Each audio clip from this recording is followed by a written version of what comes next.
All right, I'm going to put it here. All right, can you see the screen okay? Can you guys let me know if you can see the screen okay? Aloha May from Hawaii. What's up? Vitali, what's up, buddy? You can see your screen. Vitali, yes, yes, yes, yes. Okay. Earl Brown. What's up, Earl Brown? Cool, cool. Looks good. Looks good. Justin Tarr. What's up, buddy? Rockin' and rollin'. Michael Blue. Cool. Love you guys. Perfect. So you guys can see the screen go back and forth, all that stuff, right?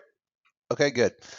All right. So we have about 988. Let me see if I can I minimize this thing? How do you minimize it without killing it? It's not let me minimize. Got to be able to minimize.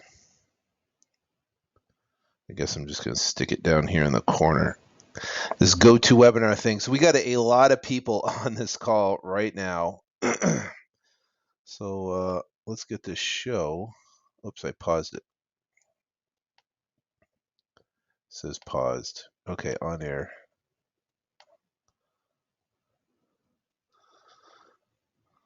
I don't like this thing.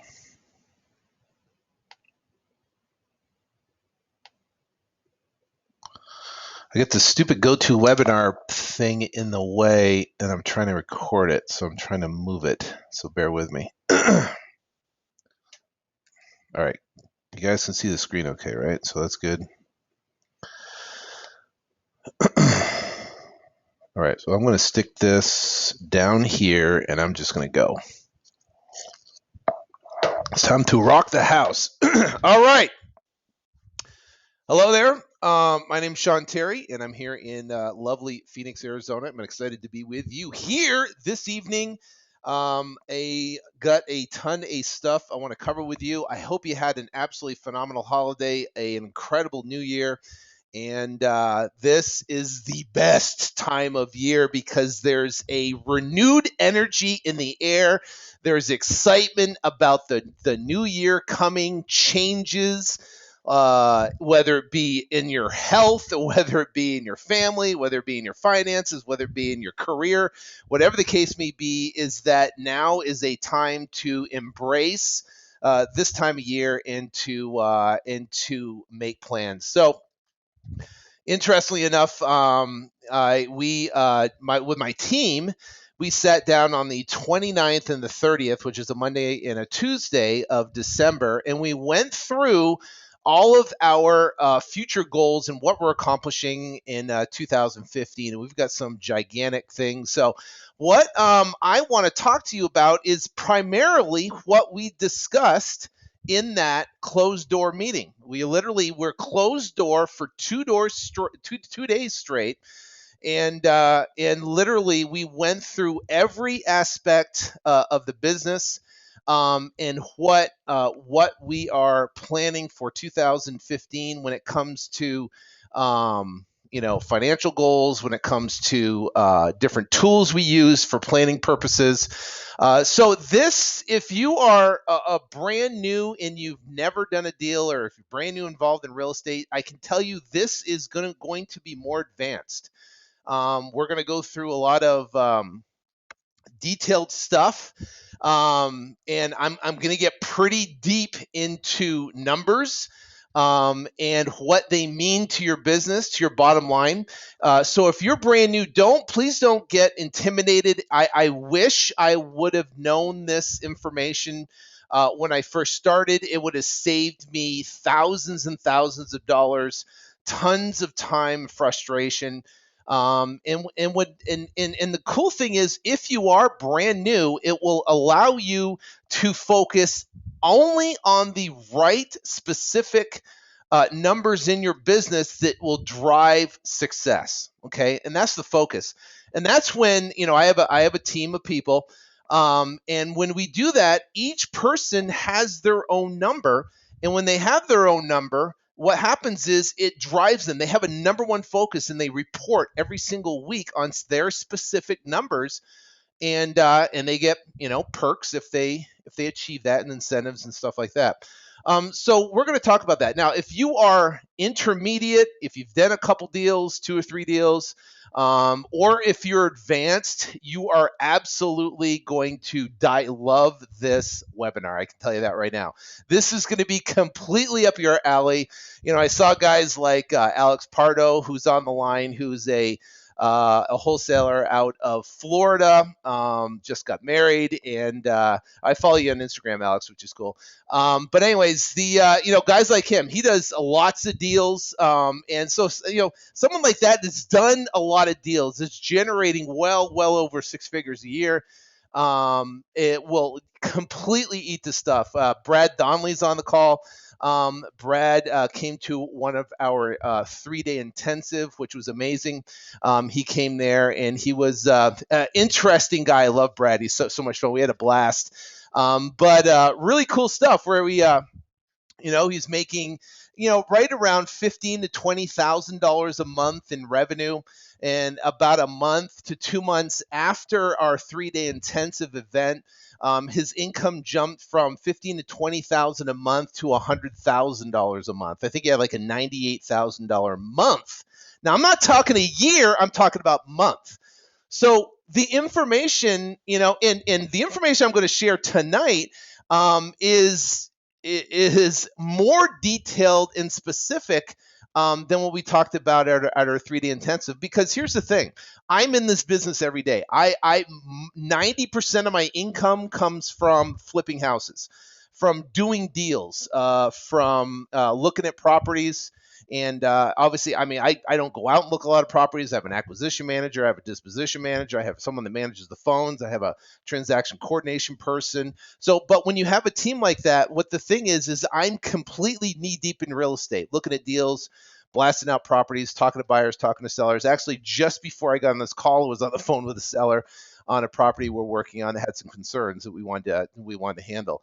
So the bottom line is that I am knee deep in real estate. This is my I love real estate. Now, the teaching side of the business, I love it too, because I love seeing people go out and have phenomenal success in real estate, and I love teaching, and I that's another passion in my business. So let's get into it. Let's dive in, because we're going to go right into the meat and kind of cover over all the fluff stuff so we can get into it here. Okay, this thing's locked up for a second. Hold on.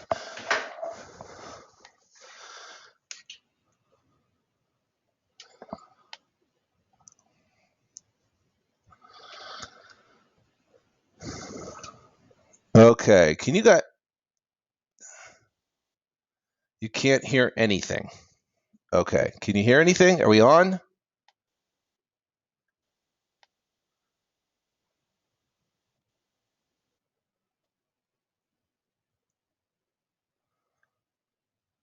Can you guys hear me okay? Type in if you can hear me, because someone just said they can't. Okay, you can hear me. Okay, I'm going to minimize this, and I'm going to do this, and I'm going to see if it can go. Okay, good. All right, good. All right, so 3 big ideas for 2015. Okay, we're going to talk about you, right, and what you have to do with yourself, right? Because we've always learned, well, I've always learned that to become more, to generate more revenue, to make more money, to become more successful, to become a better father, to become a better husband, to become a better person, you have to work on yourself. So there's different elements that we can do to work on ourselves. For things to get better, we have to get better. We've heard that saying before. So we're going to talk about the element of you, and we're not going to do that first. We're going to do that last, actually. So, so you can tie in business growth and money and structure into your planning and future goal setting. So we're also going to talk about business growth. We're going to talk about specifically, my niche is wholesaling. I wholesale properties. I market for motivated sellers. I get properties under contract with motivated sellers. I will fix and flip very few. They have to be absolute cherry deals for me to be able to do it. But the majority of the properties, we will then turn around, market them, look for a buyer, a cash buyer, or someone using private money, and then turn around and sell that property quickly for cash. Our typical transactions happen as soon as we sell a property within 7 days. And our average profit on a deal is $11,115. And we're going to get the numbers and kind of show how that works. We're also going to talk about money and structure. We're going to talk about something called the forced wealth framework. We're going to talk about where, because here's the thing: when it comes to business, if you're involved, there's money being generated, and if you actually exit the business, right? You could either sell it, but let's say you take an extended period of time off, what happens is the revenue tends to decrease because you are the main component of the business that drives the ideas that drive the revenue. So what if you could build actually a secondary revenue stream that had nothing to do with you? That's what we're going to talk about. It's called the forced wealth framework. So, and also we're going to talk about structure, which I've never talked about before. And I've never talked about a lot of this stuff. Actually, 90% of this stuff I've never talked about. But we're going to talk about business structure, corporate structure. And I'm not an attorney and I'm not an accountant, so I can't give you legal advice. I'm just going to show you what I went through and the decisions that I've made that have been significant. Okay, so we're going to talk about you. First off, attaining effortless achievement. We're going to talk about a ritual that, when applied consistently, will open floodgates of money opportunities in positive situations. Okay, a ritual if applied. Now we're going to talk about a phrase that, if focused on repetitively in the mind, will shift your internal magnetic set point to allow you to produce stunning results effortlessly. And it's absolutely true, and it's documented. A device I discovered several years ago that completely changed how I set and achieve goals. You're going to love this for January 2015 because you're thinking about planning what works, what doesn't work. This, my friends, works, and I'll show you proof. It's amazing. Instead of actually chasing your goals like most people do, you'll actually pull your goals toward you, and it's amazing. We're also going to talk about business growth, 3 critical KPIs or key performance indicators that, if ignored, will crush your 2015. When I discovered this, it brought sheer, like, holy cow. It's amazing how if you don't manage these numbers, there could be massive issues in your business. I'm going to give you a killer new spreadsheet that will blow you away. I got some killer goodies for you, several different downloads that you're going to absolutely love that you can use in your business tomorrow, that you can start planning tomorrow, that will make a difference not only in your personal life, your business life, your financial life, the whole thing. It's going to be great. I'm going to share 3 simple but highly profitable ways to reduce your expenses and increase revenue by almost double. Once I discovered these 3 critical key performance indicators and the bottom line effect on your business, then I literally made a business shift on the way my business model is currently, as previously in 2014, on the shift I'm making aggressively in 2015 to increase revenue. We're also going to talk about money and structure. We're going to talk about my business structure, tax planning strategies, and we're going to discover a wealth building strategy called the forced wealth framework that I call, and it's a way to literally build a perpetual money machine. Imagine having a perpetual money machine that consistently produces revenue without your involvement. Be pretty killer, huh? All right. So I'm going to go real quick, one slide. If you don't know who I am, we actually took a trip to New York City We do a huge trip every year with my family. I go to my beach house for the month of July, take the whole month off. But before that, when the kids get out of school, we do a big trip. We went to Hawaii and stayed in a $5 million mansion in Wailea. We went to Disney cruise. This year, we're going on a big Disney cruise with like 4 other families. This past year, I went to New York City. We stayed at the Plaza Hotel in a 1,500 square foot suite overlooking New York City at the Plaza Hotel. The place was absolutely stunning, amazing. And it's all done through flipping houses, wholesaling houses. Would you believe it? Like I said, that's my primary source of income. Started Phoenix Wholesale Homes back in 2003. So this is what, 12 years, 10 years, whatever, under my belt, wholesaling houses. And I've learned a ton, but I've learned most in the past handful of years. And I'll tell you why. Just recapping, we did about $60 million in real estate in 2014. We bought and sold about $60 million in real estate. That's a lot. We moved a lot of real estate all over the entire country and in Phoenix. I also started in April of 2010, Flip to Freedom. Flip to Freedom. I launched a podcast in iTunes where currently we have about 3 million listeners from 196 different countries all over the world. I initially launched Flip to Freedom for my local bird dog network because they all asked the exact same questions. What about this? And what about that? And what about this? And what about that? So what I did was I said, hey, why don't I start a podcast? I could point these bird dogs toward the podcast, teach them everything I know, and they could, if they chose, to partner with me to do deals. Okay. Well, little did I know that as soon as you put something in iTunes and you put it out on the web, everybody and their brother got a hold of it, and people started listening it all across the entire country.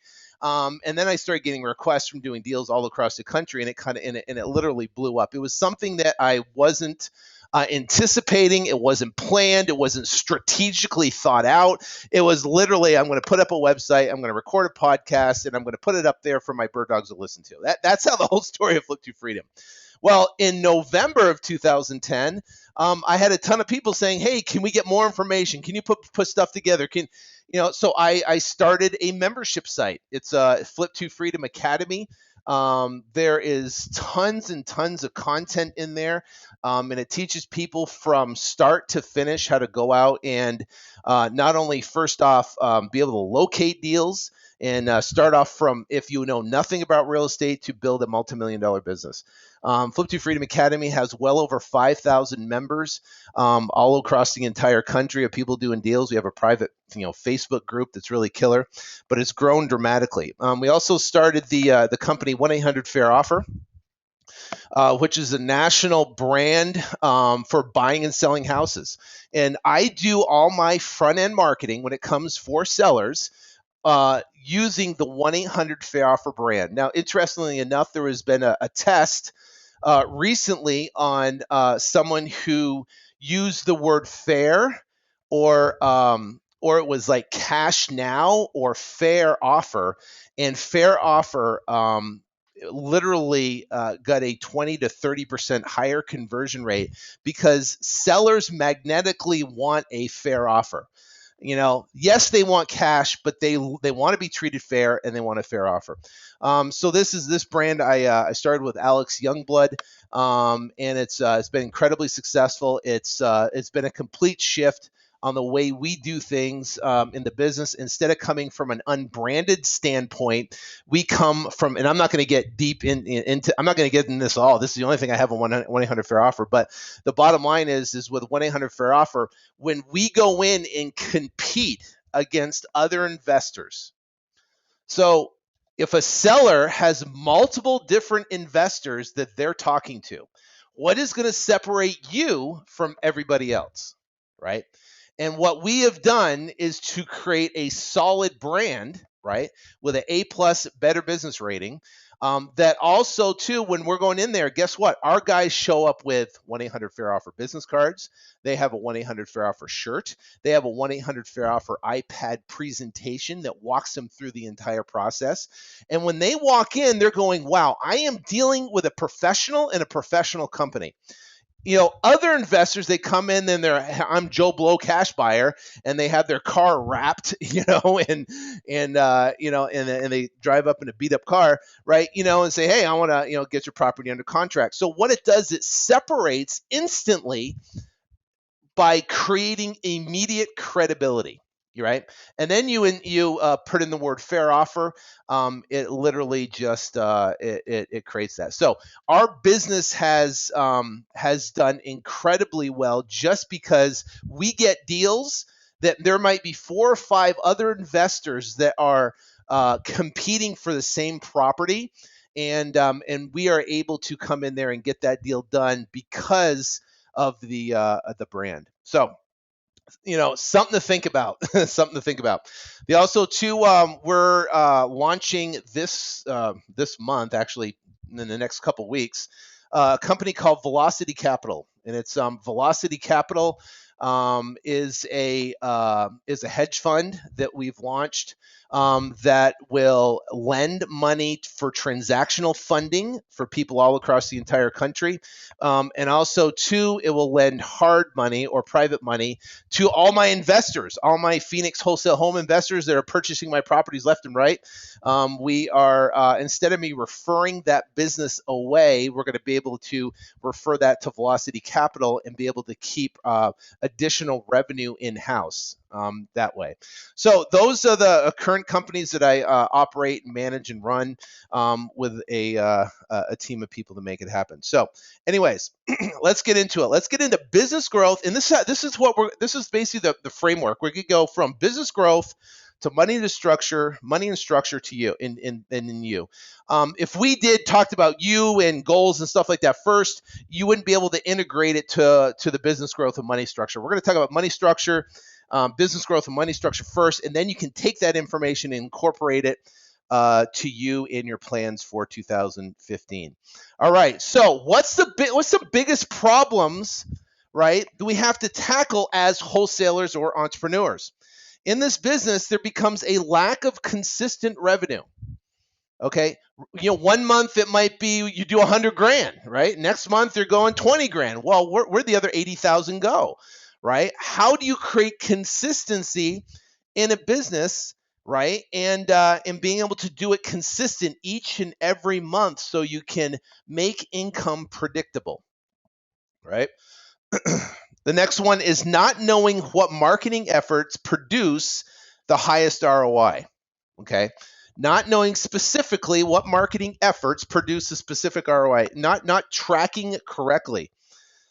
Lack of focus, scattered energy, not making significant process, and not attaining goals. Here's the deal with real estate, and especially this business, is that if you're not in a position where you are literally kind of look at a 1,000 or maybe even 100-foot view, and you're like playing a chess game where you're moving pieces and moving parts, right? And you're just literally in the game instead of actually playing the game, right? If you're a pawn in the chess game versus being the operator, the player in the chess game, there's a whole different scenario. The problem is if you're the pawn in the chess game, then guess what? You get completely distracted all the time, all day long. A buyer calls and wants to look at a property. You have to go show them a property. You got to get this contract signed. You got closings to deal with. You got sellers that call. You got seller issues that happen, like happened right before I got on this call. Now you have, when things come up like that, how do you focus on building your business? How you're able to create new things and create new marketing ideas and be able to advance the big steps moving forward with having constant chaos. Phone ringing off the hook. I got to handle this. I got to handle that. I got marketing to do. I got this to do. I got that. And it becomes this constant, you got things flying all over the place. Right. And then you're going, well, you look back at 14, you're going, hey, either you had a okay year. Maybe you've missed some targets. You're going, wow, I've got to change things for 2014, 15. What am I going to do? Right. And part of that is getting a good team, but you have to be able to create consistent income first. Spending too much money on marketing. This is a critical, as the competition increases, as the real estate market becomes, you know, heating up, right? And more people are entering into the market, right? As REOs dry up, as the courthouse steps, people bidding on properties dry up. What happens is these investors have to get properties from somewhere. And they're either A, going to get them from other wholesalers like us, or B, they're going to try to enter the market and actually send out mail and postcards. So what happens is it increases your cost per lead. It reduces, or actually increases, or actually reduces, my fault, your conversion ratio. It increases the amount of leads it takes to get one deal. Okay, and we're going to dive into that. Paying too much in taxes. Most people start this business as an LLC and they just blow through it. And what happens is they get, at the end of the year, they get a gigantic tax check that they have to handle, and they're like, holy cow. Now that's a good thing because obviously generating revenue, but then you're always playing catch up. Now you're taking money from 2014 or 2015, and you're paying 2013 or 14 taxes, and you're trying to play a catch up game, and it's a no-win situation. So you've got to handle and have a correct tax structure to be able to do it. And like I said, I'm not an accountant or an attorney. I can't give you advice, but I can tell you what I've done. No significant retirement plan. Here's the problem. Your business will eat up 100% of your cash all the time. Your business will eat up 100% of your cash all the time. Whether you make 50 grand a month, 100 grand a month, 10 grand a month, 5 grand a month, your business will eat up 100% all the time. And then there's major growth prohibiting factors, okay, of growth. How do you grow? How do you grow? And if you actually look at the numbers and you create a strategic growth plan, right? And you don't implement what we're going to talk about on this call tonight, then you're going to find yourself either A, going broke, or B, in a very difficult situation where you feel like you're making a lot of money, but you feel like there's a lot of revenue coming in, but you're really not making any headway. Okay? How do I know this? Because I've been through it. All right, so let's get into it right now. Let's talk about the 3 most important numbers. Now, please write this down. Either write this down, or I'm recording this thing, and I'm going to make it available hopefully as a replay.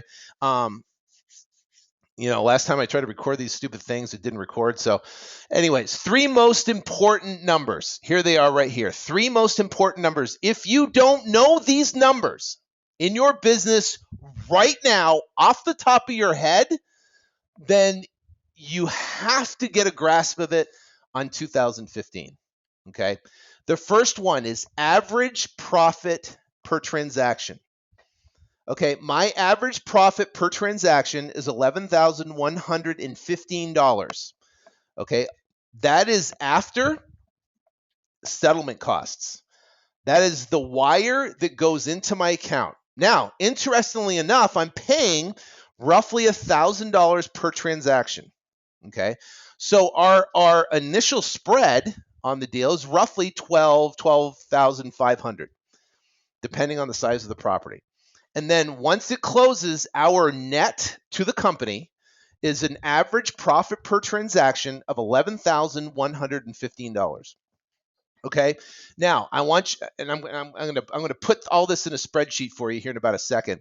I'm going to show you the impact that these 3 numbers have to your bottom line, that if not watched like a hawk, you'll have very difficult time scaling. Leads per transaction. Okay. How many leads does it take for you to get one transaction? How many leads does it take for you to get one transaction? Okay. My number is 24. It takes 24 leads to get one transaction. Okay. What's your number? How many leads does it take for you to get a deal? Is that number 10? Is it 15? Is it 35? If you're scratching your head right now and you go, oh yeah, I don't know what it is, that's scary. Okay. And I'm going to give you a tool that you can download tonight. At the end of the webinar, I'll show you where you can download it. That you can download tonight that will help you track specifically those numbers so you can get a grasp on it in the first quarter of 2015. Okay. The next is the cost per lead. Cost per lead is incredibly important, right? Because you cannot buy paid marketing efforts without understanding cost per lead. Okay. We've done, for an example, I'll give an example. We just did, probably about last quarter. We did a test on a Valpak run. If you ever heard of Valpak, Valpak is where they get all these coupons that come in the mail, and there's like 50 of them. And we hit specific targeted zip codes of where our highest deals come from, our most of our transactions come from. So we did a Valpak. We put together an advertising format, several different that we tested, put them in the Valpak, and tested them out to see how they'd work. Well, it ended up to be, right, a cost per lead just under $1,000 cost per lead. Okay. Well, guess what? You have to know if that is a good, and you might go, oh, I got a deal off it or whatever. On a long-term basis, scaling the business, and we gave it a 2-month run. On a long-term, right, that is not a profitable marketing channel. And if you don't know your cost per lead, you cannot negotiate with a medium. You can't do that. Now, we negotiate with a medium, and basically told them, say, listen, if you can get us down to this price, these are the amount of leads we got over the course of the past 2 months. This is where we need to be on price. If you can make it work, great. If you can't, we'll find some other place. So interestingly enough, they called me back and they said they think they can make it work. So guess what? Everything's negotiable. So these 3 numbers all affect your ROI. Okay.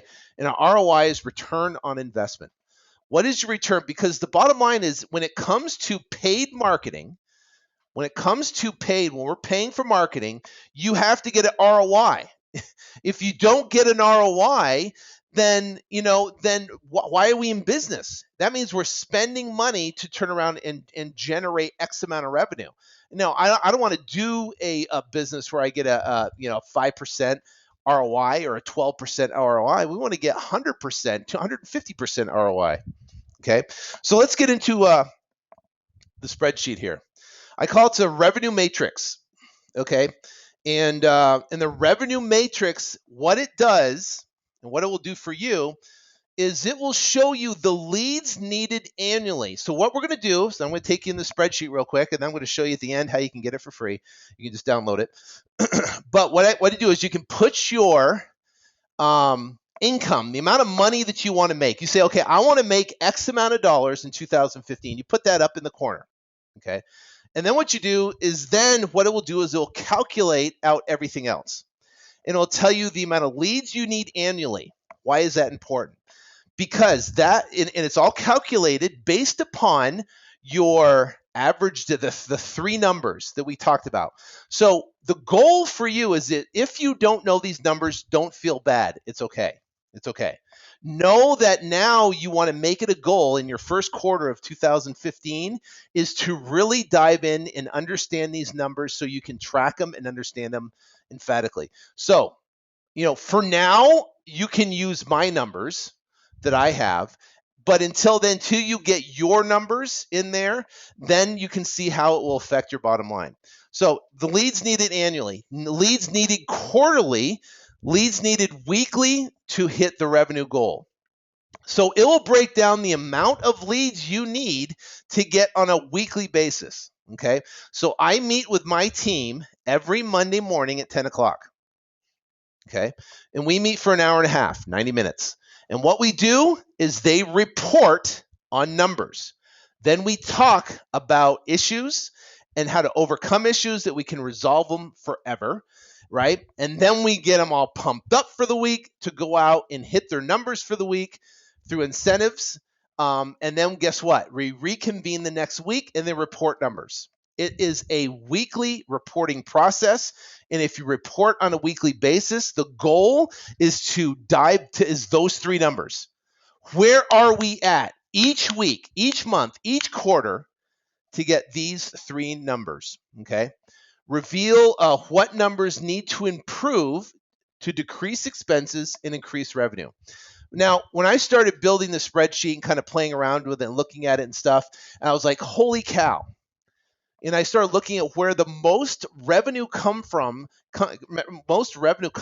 in my business. I was like, wow, because then it allows you to make a shift in your business model, right? To be able to focus on what's going to generate the most revenue and then keep in line your marketing costs so you can get the highest ROI. Now, if I'm going over your head on this, I apologize. Like I said, if you're brand new and you've never flipped a house before and you don't even know what wholesaling is, I apologize. If you're intermediate at all and done several deals and or if you're experienced, I know you're eating this up.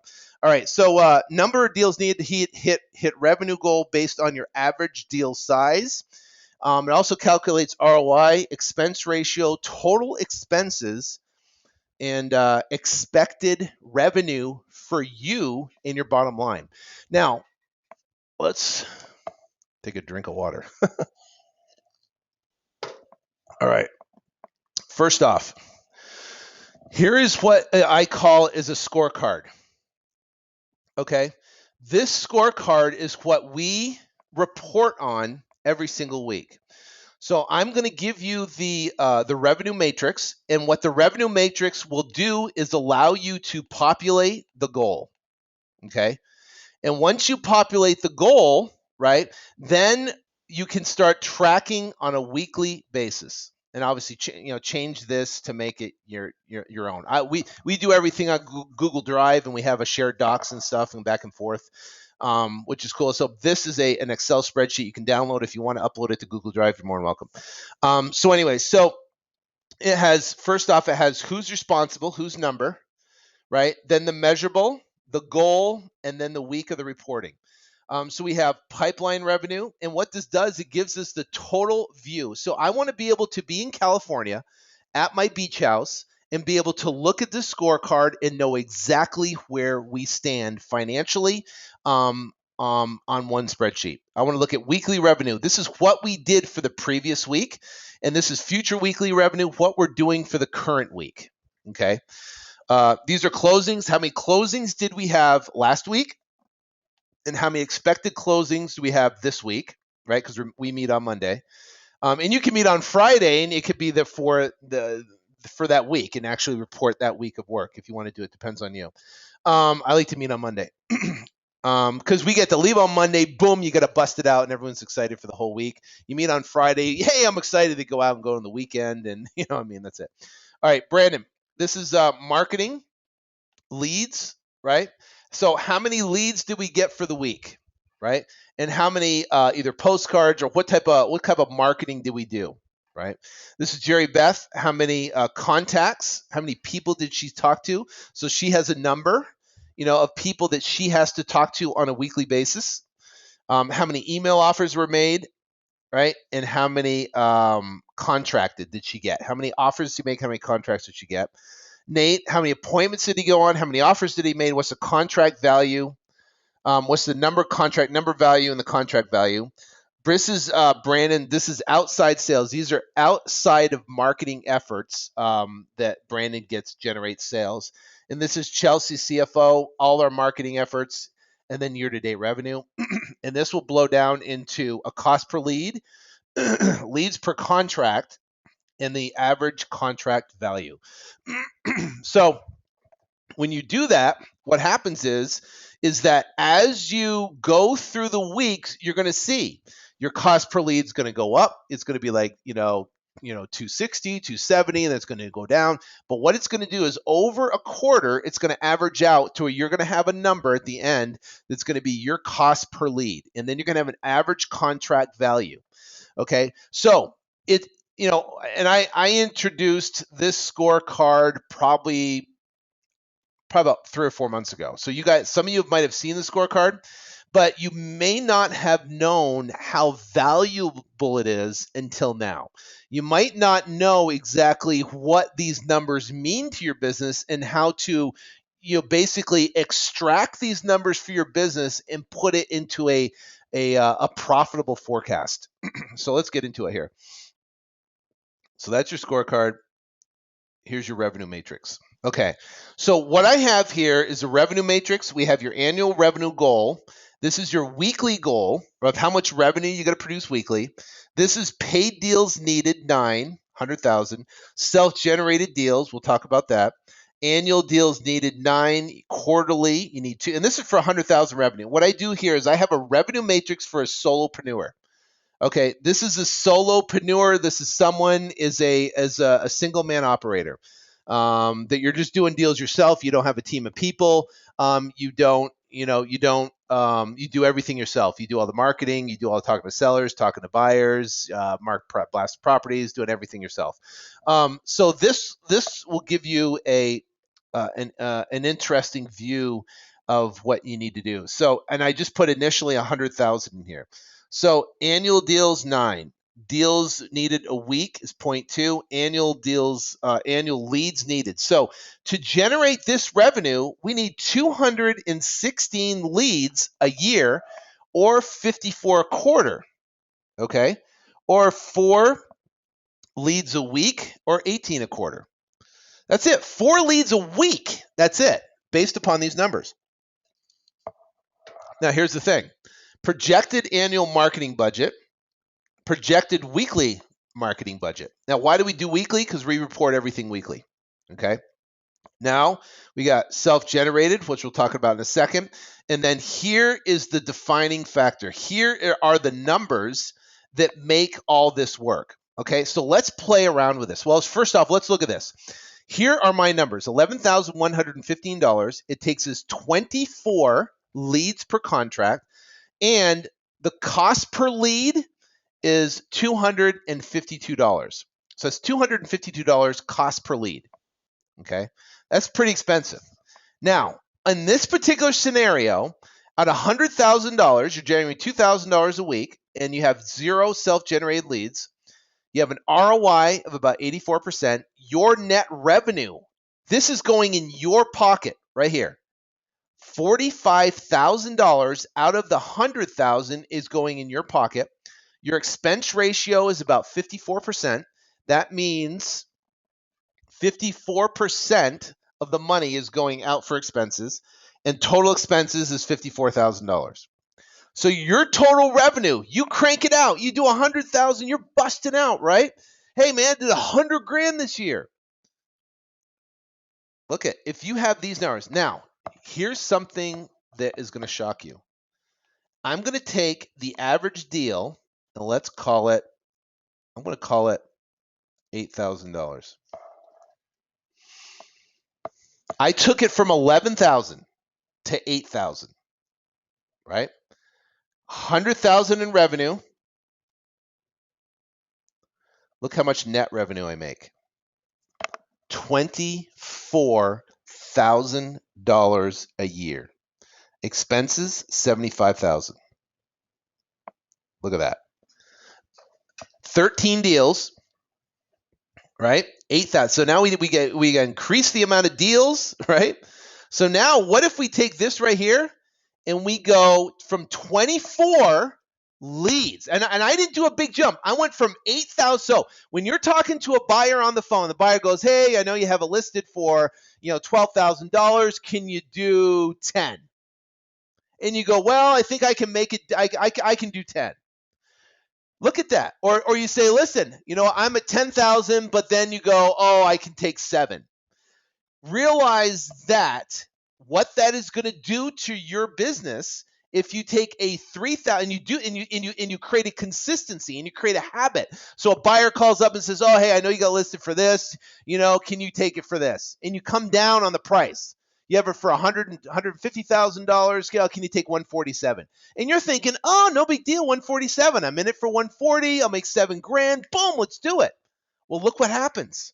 You take a $3,000 hit and you start to do that consistently on each one of the deals. Holy cow, you might be doing a lot of deals and going, holy cow, I'm not making any money, right? So here, now we're going to say, what if it takes 30 leads? So I went from 24 leads to 30 leads. Look at this.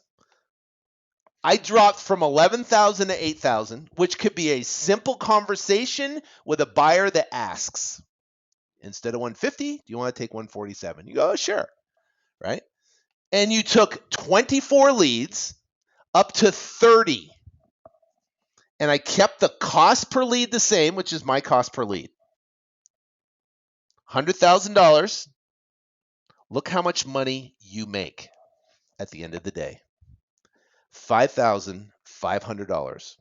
And you spent $94,000. And then you got to pay taxes, right? Then you got to pay taxes. And people are going, see how absolutely critical that I can't even express it enough how critical this is to your business. Okay. So what if this goes to 300? You're doing 13 deals a year, right? And you're in the red. In the red. Now, there are people on the phone. Now, if you're brand new, you are going to be kissing me, because if you can grasp this and what I'm about to tell you about how to change this and how to modify it and how to capitalize on this and how to make a fortune from it, well, I'm going to show you some killer stuff, and you are going to save so much time. You're going to save so much money. It's mind-boggling. Now, if you've been doing this for a while and you've done 2 or 3 or 4 deals, maybe 10, 15 deals last year, whatever, or if you're scaling your business, you are sweating right now, right? And if you don't know these numbers, you might go, holy cow, I wonder why I'm doing all these deals and don't make any money. It's because of this. Now, I'm going to put it back to 11,115. 11,115. Back to 24. Back to 252. Okay, so what if you now know these numbers, but now you want to reduce your cost per lead to 200? Now I'm going to take it the other way. Now I'm going to show you something that's going to be killer. What if I focus now on my cost per lead at $200? I keep my conversion ratio the same, and I move my target revenue up to 13,000 net revenue per deal. Okay, so what do you have to shoot for on the expectation going in? $15,000.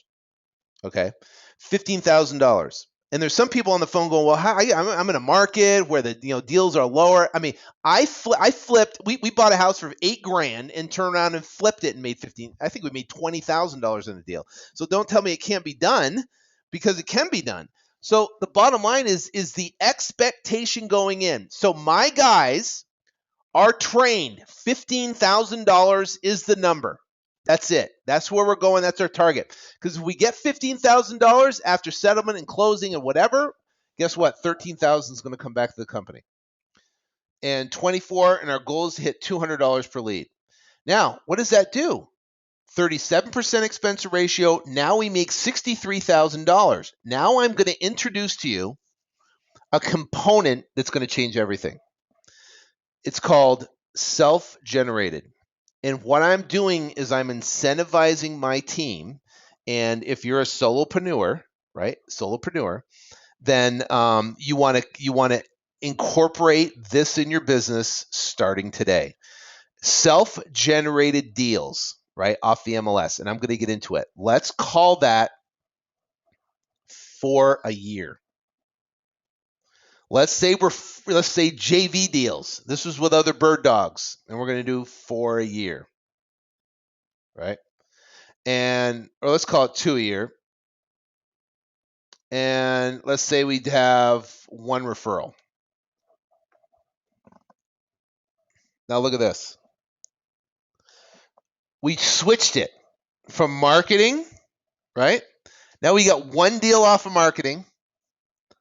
What does that do to this? It gives us a net revenue of $96,000, a 3% expense ratio, and a total expense of $3,000.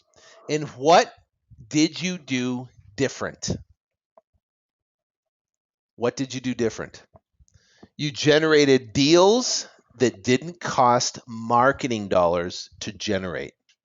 You focused on MLS deals, which I'm going to show you, and I'm focused on JV deals, which I'm going to show you, and set up a referral program, which I'm going to show you. Okay. Now here's the caveat. Okay. Here's the caveat. The caveat is that self-generated deals, right, are unpredictable.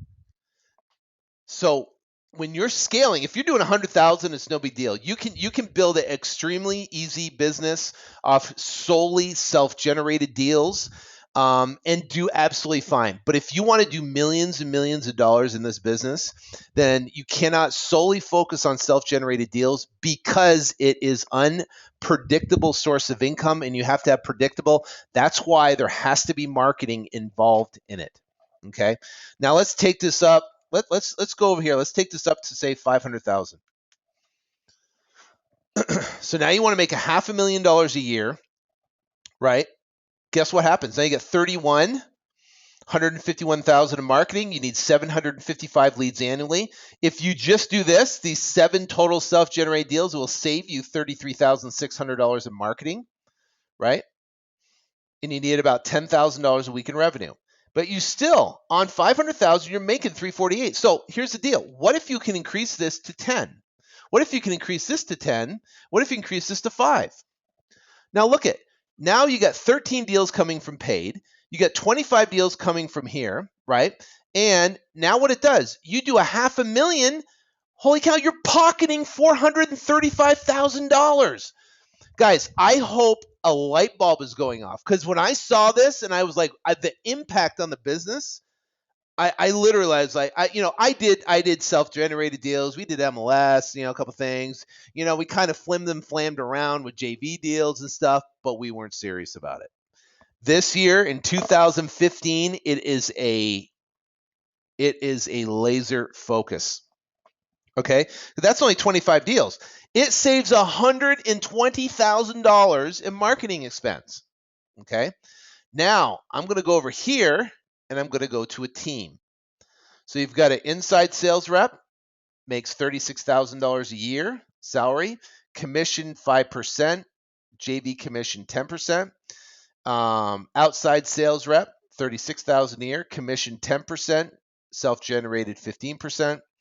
Total lead manager, $36,000 a year. Lead manager commission, $100 per deal. Boom. Okay. So now let's play. Now you've got a team of people, and you've only have not that many. You've got 3 people, right? You got an inside sales, an outside sales. You got 3 people on your team, and that's it. And now you're at 11,000. You've got no self-generated going on, and you make $500,000. How much do you pocket if you got a team of people and all your deals are coming from paid marketing efforts? Boom. $40,370. Your expense ratio is 90%. You got an 8% margin. Now, we could do the same thing. What if this goes to $9,000? Or not 90. If this goes to $9,000, if that goes one thing from 11 to 9, $2,000 difference. You're talking to a buyer. Buyer goes, "Hey, I know you have it for 150. Can I give you 148?" And you go, "Okay, no problem." Your profit goes from 11, right, or 10, whatever, down to 9. Boom, you're losing money. 24,000. You see how critical? I know I'm freaking out here, and I apologize. I want to get this through because I know it can change your life. Anyways, so average profit per deal, cost per lead, right? So now let's bring in, okay? So $500,000. Now you do You do 15, 15, 10. Now you're relying on 5. If you get more, great. You make more money. Because this creates the this is where is predictable. Marketing's predictable, right? And if you know these numbers, you can constrain the marketing and control it to produce the highest ROI. Okay? So now in this particular situation, guess what? We added 15 deals a year for a quarter. That's one a month of MLS, of some sort of self-generated, right? Boom. Now, guess what? We made $322,000, right? Expenses. Guess what? Our team made. One of our guys made 70 grand. The other guy made 40 grand. The other 36,000. They're excited, right? And guess what? The more they do, the more money they can make by doing that. And if they're incentivized via commission and other ways on self-generated deals, it will drive the savings and drive your ROI and drive the bottom line. Does that make sense? Okay, so here's our goal, right, for Phoenix in revenue. Not 500,000, couldn't live. So this is just our Phoenix market. Okay, 5 million in revenue, and we're going to do 70, 70, 30. Okay, so our revenue goal is 5 million in revenue. That means we need to bring in 280 paid leads, 170 self-generated leads, 6,716 leads. We need weekly leads of 140 leads per week in our Phoenix market to be able to do this. Then we got self-generated JV deals, right? And we're going to save $1 million just on this right here. So why the heck would you incentivize it, right? So guess what? My inside sales guy is going to make $324,000. My outside sales guy is going to make $347,000. Now you're talking to your outside sales guys and you want to recruit talent, show them this. Say, listen, you want to make that? Guess what? We got to hustle. We got to turn around and hustle. We got to go out there and we got to crank it out. We got to talk to lots of people, but they know. They got to say, listen, I got to do 140, leads. Out of those 140, guess what? It's going to take 24 of those contacts to make one deal. Now, our other goal is to increase this number to 13,000, not 130. 13,000. We're going to keep our leads per contract, and we're going to reduce. We're going to reduce our cost per lead. Now, interestingly enough, I talked earlier about a 1-800-FAIR offer, right? And 1-800-FAIR offer, one of the key components of 1-800-FAIR offer was to increase or actually decrease this number. So the birth of that whole entire concept, I came out with an iPad presentation that my sales guys use, branding approach, the birth of that entire thing came out to reduce this. That we could convert more leads. Why? Why not? Why not? Because what if I go down to 20? Look at that. What if I go to 20, let's call it 24 again. Let's keep it 24. So this is our goal. So when I sat down with my team, we broke this out and we said, here's the goal. We got to talk to 107 weekly leads. Here's our numbers, right? Here's what you got to do. Here's the income you can expect to make. Boom. Now, what does this do? 188% ROI. Net revenue to the company, right, will be $3.26 million. We've got to produce $104,000 in revenue a week, which is not bad. And this is just in Phoenix. We have a same matrix in other markets. Expense ratio 35%. Total expenses $1.7 million. Okay, and that is the expenses is $1 million of marketing cost, and then this right here. So whether you scale it, to $10 million, right? You look at. And it's cool. You can play with this thing and go, okay, I want to do $10 million. 100,000. $1 million. Hey, there we go. So That is 14. That's 300 leads a week, right? That's not bad. But here, guess what? I'd have to make this 100, 100, double those, almost double them. But $10 million, guess what? The company gets to walk away with $6.1 million. We have $3 million in total expenses. We save 1.2. I would really focus heavily on these two areas, especially doing that amount right here. But look at your guys. Your guys are making $600,000 to $700,000 a year, right? So when you're negotiating salaries and you're talking about and you want a performance guy, right? Really don't pay someone 20%. Because if you do $10 million, it becomes unscalable. Change this number to 20% and you're screwed. Change this number on JV deals to 20, 25, 30%, you're screwed. People doing, I'm going to split deals, with my sales guy 50-50. No, you're not. You got 50-50, Now, bird dog deals, you can do 50-50. Right? Bird dog deals, you can do 50 because those are self-traded. It doesn't cost any money to get, right? Which is killer. Whew. All right. Let's get back into the presentation. So the bottom line is this. Consistency in your business is by focusing on the right numbers. Either if you're a solopreneur, that means you've got to report to yourself every single week. You got on a weekly basis, you report to yourself and say, hey, if you're brand new and you are able to use this and be able to report to yourself on a weekly basis, that's why having a coach or someone that's going to hold your hand and walk you through this thing is great because they can hold you accountable for actually producing the right amount of results. But the bottom line is consistently by focusing on the right numbers weekly, monthly, quarterly, and annually. So what this does is it drives down that focus. All right. Correct deal flow allocation, right? This is our deal flow allocation is 72% is paid advertising. 11% is self-generated MLS, which I'm about to get into. 11% self-generated JVs and 6% self-generated referrals. Okay. So we have paid advertising and we got self-generated. So 3 ways to explode your 2015 using these 3 specific numbers we talked about.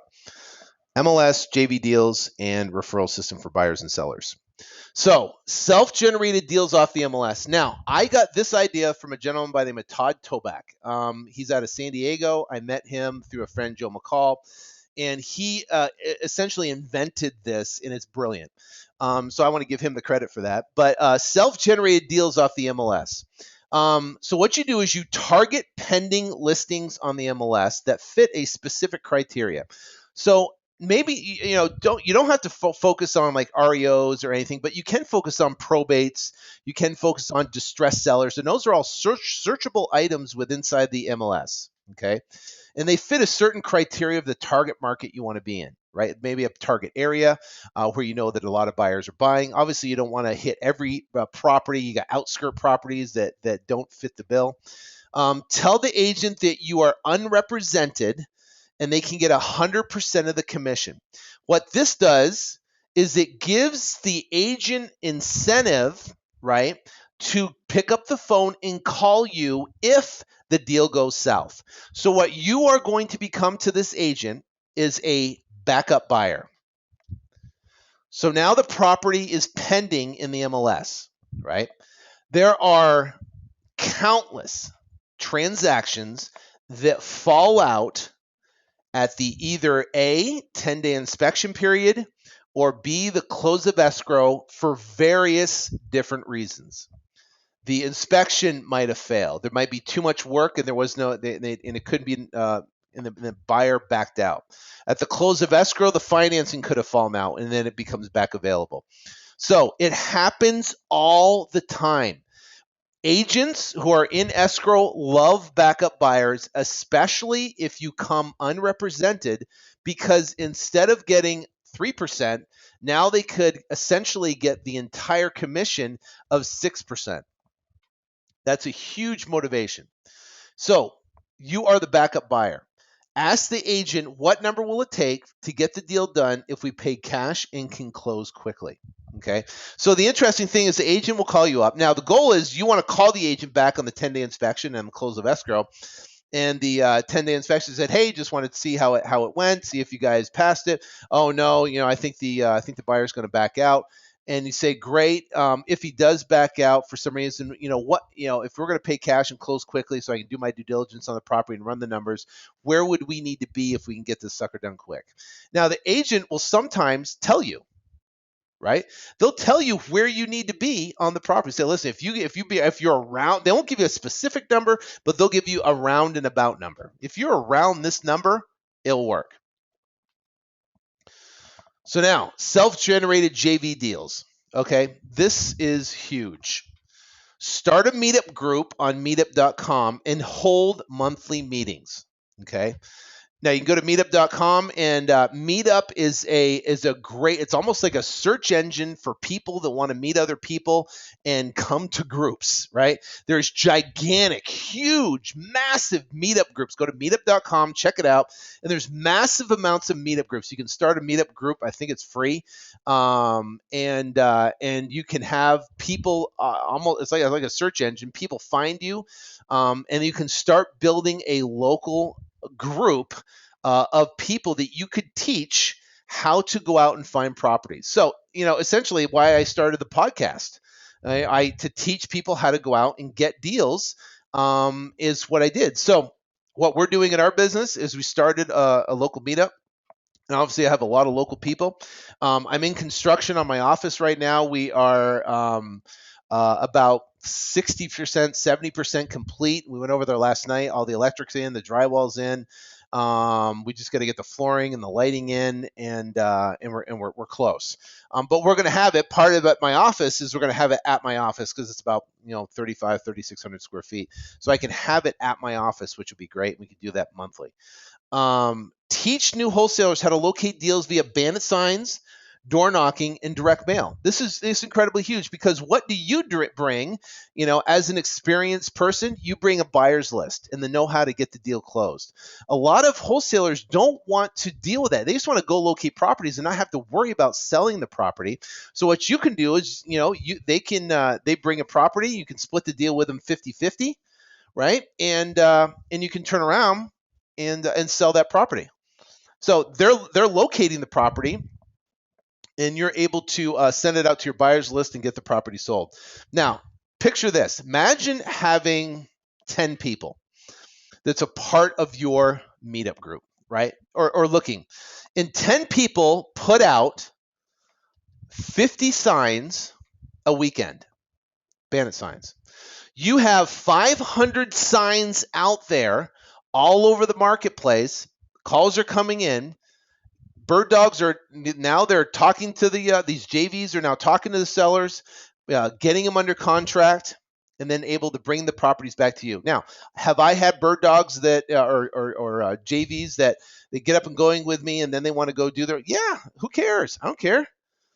Somebody, it's part of it. But you know what? I have JV guys that continue to bring deals, right? So what they can do, and they can go door knocking on pre-foreclosures. It's a great way to find deals. It costs no money to do. You can help them get a list, and they can go in and knock on pre-foreclosure doors and get contracts. Bandit signs are fairly cheap. If they want to get into the direct mail, they can, but I don't suggest it just for what we talked about. So for JV guys that want to get up and going, door knocking, signs, are a great way to generate deals. And there's a local guy here in Phoenix that all he does is he puts out signs in the morning. He gets calls in the afternoon. He gets a couple deals, and he's making 20 grand a month just turning around on putting bandit signs out each day. Referral system for buyer and sellers. We have implemented a referral systems for both buyers and sellers. Okay. So what we do is we send the seller on a closed property a thank you card and then a gift card along with like a little Starbucks card for $5, or we give them movie tickets. Okay. For every successful closed transaction. Then we send an email out bi-monthly to our buyers list explaining our referral program. Part of the letter that's going to the seller, right, is basically explaining our referral system, and we can't pay them a referral fee based on that because they're not agents or whatever. We're not agents, we can't do that. But what we've done is we can incentivize them. We basically said for every successful transaction that you're able to refer us, we'll buy you a 60-inch Vizio TV. It's worth about $800. Right? So now think about a motivated seller. They just moved out of their house and they can get a 60-inch TV. That's better than money. Say, listen, so if you refer us a contract and we're able to purchase a property, would refer you a 60-inch TV. Holy cow! This is a Vizio from Costco, right? They're about $780. Not bad. This guy's gonna be motivated. All right, you guys having fun so far? All right, so let's talk about money, business structure, and then we're going to talk about you. And we're going to talk about putting the entire thing together to be able to crank out a 2015. All right. All righty. Here's a disclaimer. First off, I am not an attorney or an accountant, so do not take this information as legal or tax advice. Seek out a licensed attorney or a certified public accountant for 100% accurate information. Okay? So I'm going to tell you what I have learned, but I am not giving you legal or tax advice. Okay? Please adhere to that because I'm not an attorney or accountant. But for me, I had a corporate structure chaos, a mess. And here's my situation, or it was my situation. So I had messy tax returns. When you have an LLC and you're sole proprietor of an LLC, what happens is that it's a pass-through entity, meaning is that all the expenses pass through and all the revenue pass through. Right? And you have a very messy tax return, meaning because you're a sole proprietor, you don't get a K1 like a partnership typically does. What happens is you get as a sole proprietor, you get all these expenses are all different light items on the tax return, and then income from all different items on a tax return, right? And it becomes very messy. Taxed at the absolute highest rate possible, 39.6% plus 0.09%. Right? So it's at 40.5% tax rate. That means so think about it. If I'm making average $11,115 per deal, right? But then it costs me $252 times 24, $6,000 to generate that deal. So there's literally $5,000 left over. Then I have to give 40% of that revenue out and then pay overhead and costs. Do you see what I'm saying? Now, obviously, there's write-offs when it comes to the marketing expense and this, that, and the other, so it's not dollar for dollar that way. But the bottom line is, why? Each year, I would get a gigantic tax bill, okay? And I was like, I've got to figure this out because it sucked. All my investable assets were taxed along with any gains. So what I would do is I took my investable any money I want to do, either I would buy real estate, or I buy low fee index funds, or buy individual stocks, right? But I put it like in a Scottrade account, and I would and I built up an account there that was not in a tax deferred environment. With 401ks and IRAs, you only can put there's minimal max. You can't put there's limited contribution amounts on 401ks and IRAs. So there's only a little amount you can put in there. So if you have money left over, right, that you want to invest, right, and you only have a limited contribution amounts in your tax, basically, tax deferred instruments like a 401k or an IRA, then where else are you going to put it? You're going to put it into either a real estate, right, which I've had 100 plus rentals. I hate rentals. I don't like rentals. They can become very difficult. I like fix and flips and I love wholesaling, but rentals, I don't like dealing with tenants, right? I do like tax deeds, right? I do like first mortgages, to invest in first mortgages, like hard money, or low fee index funds. Now, like I said, I'm not an accountant or an attorney or a tax advisor or whatever. I'm just telling you what, for me. So anyways, the bottom line is I was taking money. Let's say you have $100,000. I'm getting taxed at 40.5%, and then I'm turning around and I'm putting it into, let's say, an investment account like Scott Trade, right? And then all the gains are being taxed at the highest rate, as well, right? If I buy and sell, right? And the bottom line is just getting taxed all the way around. So what I was like, holy cow, this is ridiculous. It is like pulling teeth to generate wealth, right? So what's the solution? So what I've done, right, set up basically designated analyses as S corps, right, and along with what's called a defined benefit plan. Okay. Now, what I do now is I have, and the cool thing about, and you can go research and talk to your attorney or accountant about the differences between an S corp. I don't want to get into that because I'm not an attorney or an accountant. So the bottom line is, with an S corp, what the cool thing is that you're able to, instead of having a pass-through entity, you and paying ordinary income, then with an S corp, you will then generate a salary.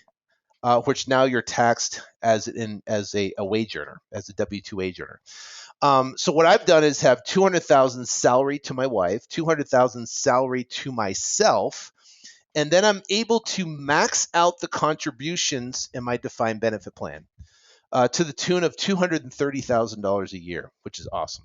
Now, it's different for everybody. It depends on your age and where you're at and timing and years of contribution.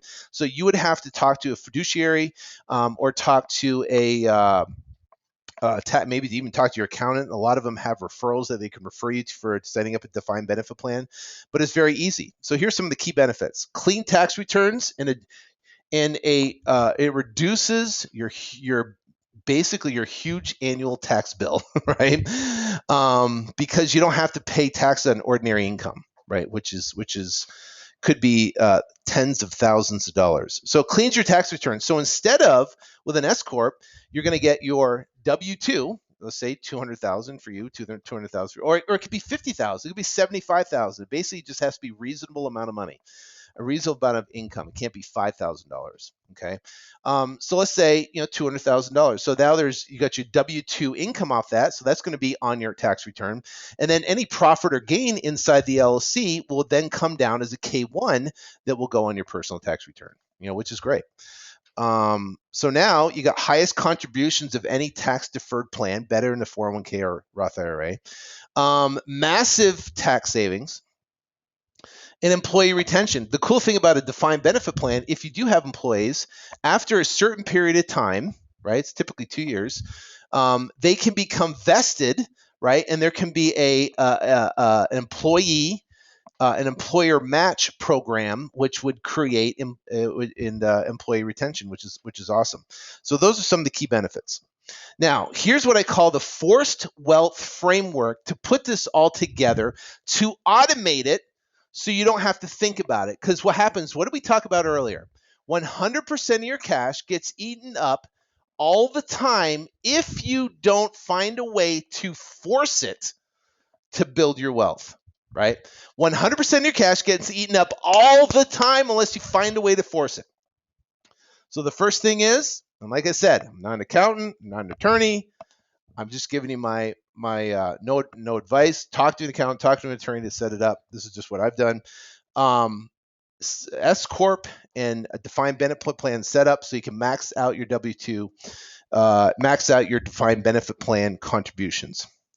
Automatic forced savings. So what I do is I have an automatic that comes out of my account every single week that I don't even know about. It's automatically set up, and it basically drops in to the defined benefit plan every single week.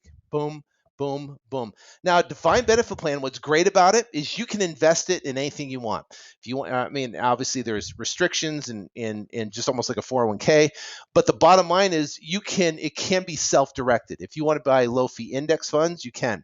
If you want to buy real estate, you can. If you want to lend hard money you can at 18%. If you want to do transactional funding with it, you can.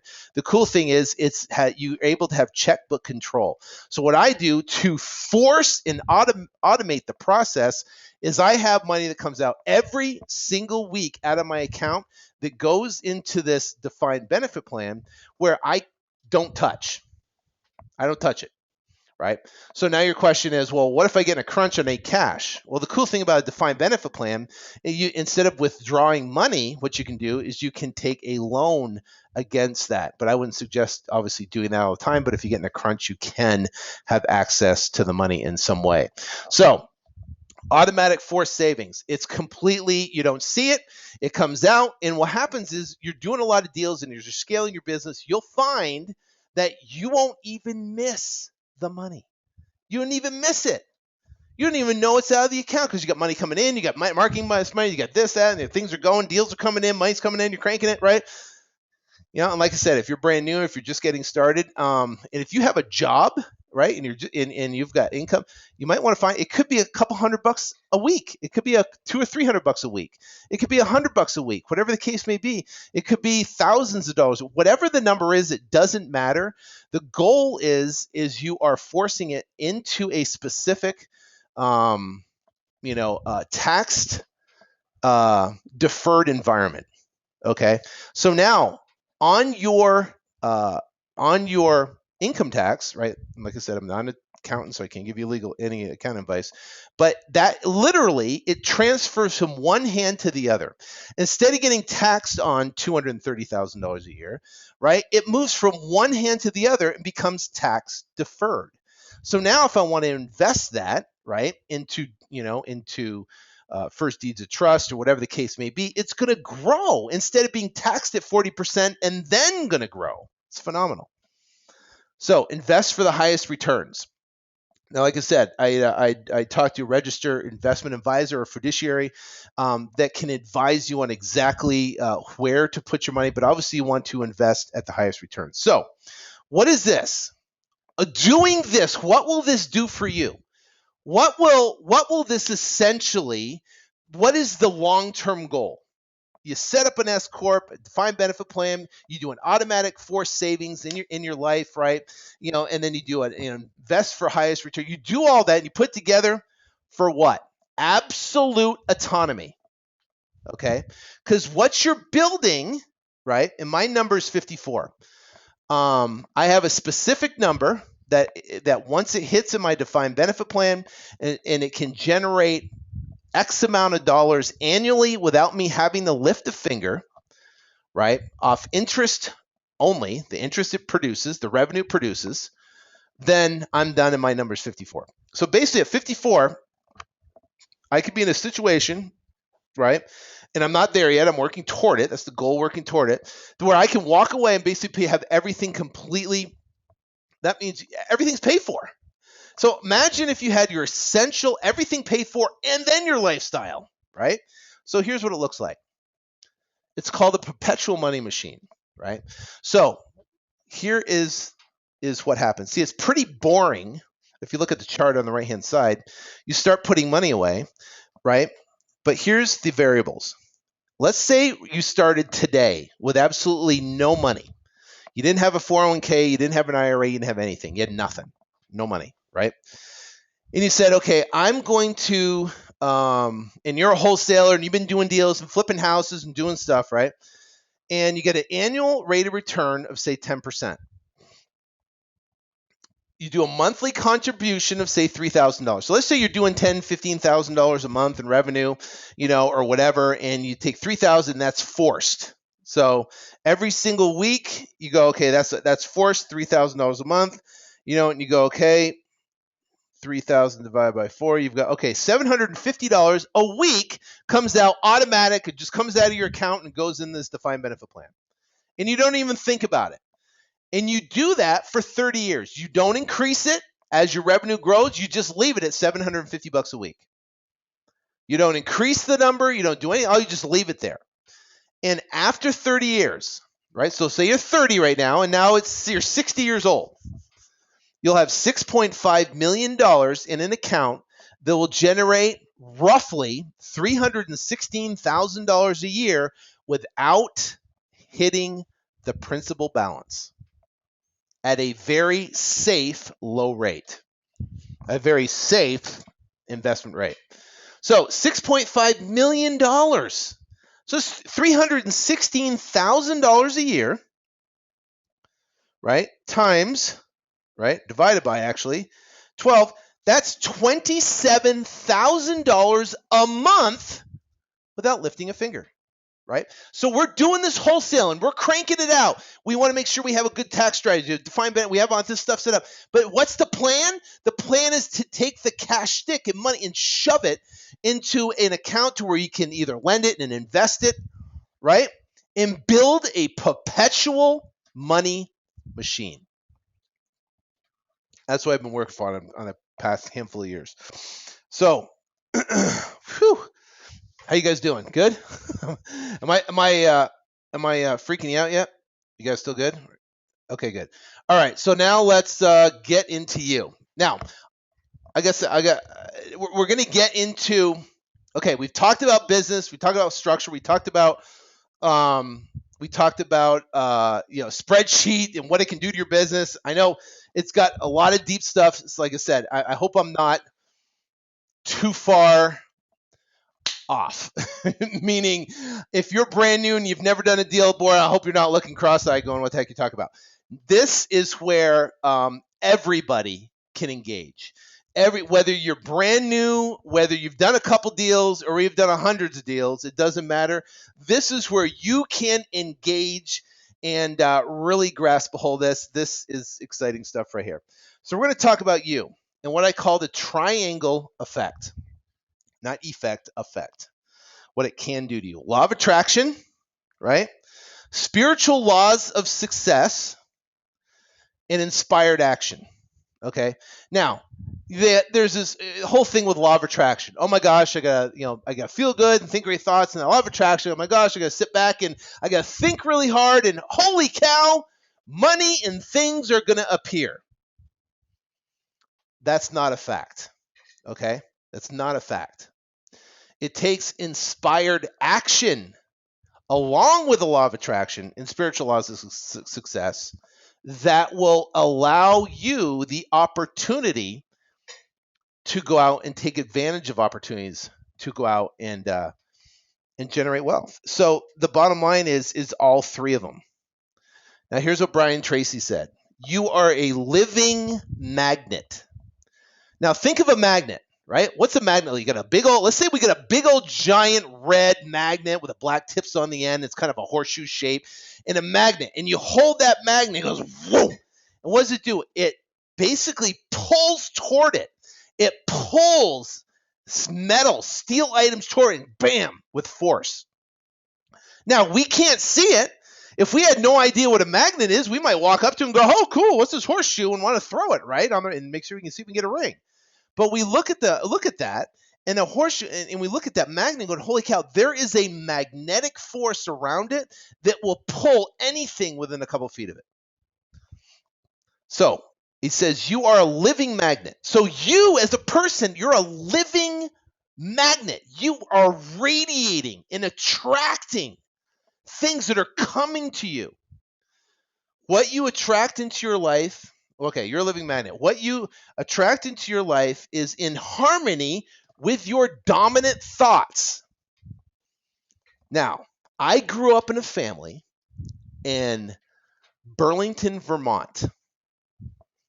It was maple syrup and cows. Right? We go cow tipping in Vermont. And I grew up in a family that made no more than $40,000 a year. And you know what their favorite phrase was? Oh, we can't afford that. Oh, I can't afford that. Oh, we can't afford that. Oh, I can't. We go to the grocery store. Oh man, I'd see this, or they go to the toy store and see this cool toy. Look at this toy. It's good. It's a month before Christmas. Oh, we can't afford that. We can't afford that. So what do you think it did to my brain as a kid? Oh, we can't afford that. We can't. And what happens? I had this programming in my mind that things were too expensive. And I still fight with it today. It's funny. I go into Target, right? And she grew up with her family's like, we can afford it, right? Her dad's a State Farm agent, incredibly successful. They would go win State Farm trips called millionaire trips, and they travel all over the world and stay in the best hotels, and and take the first class airfare, eat in the best restaurants. So she was around opulence. I was around you can't afford it, right? A different environment. So she has no mental block when it comes to spending money.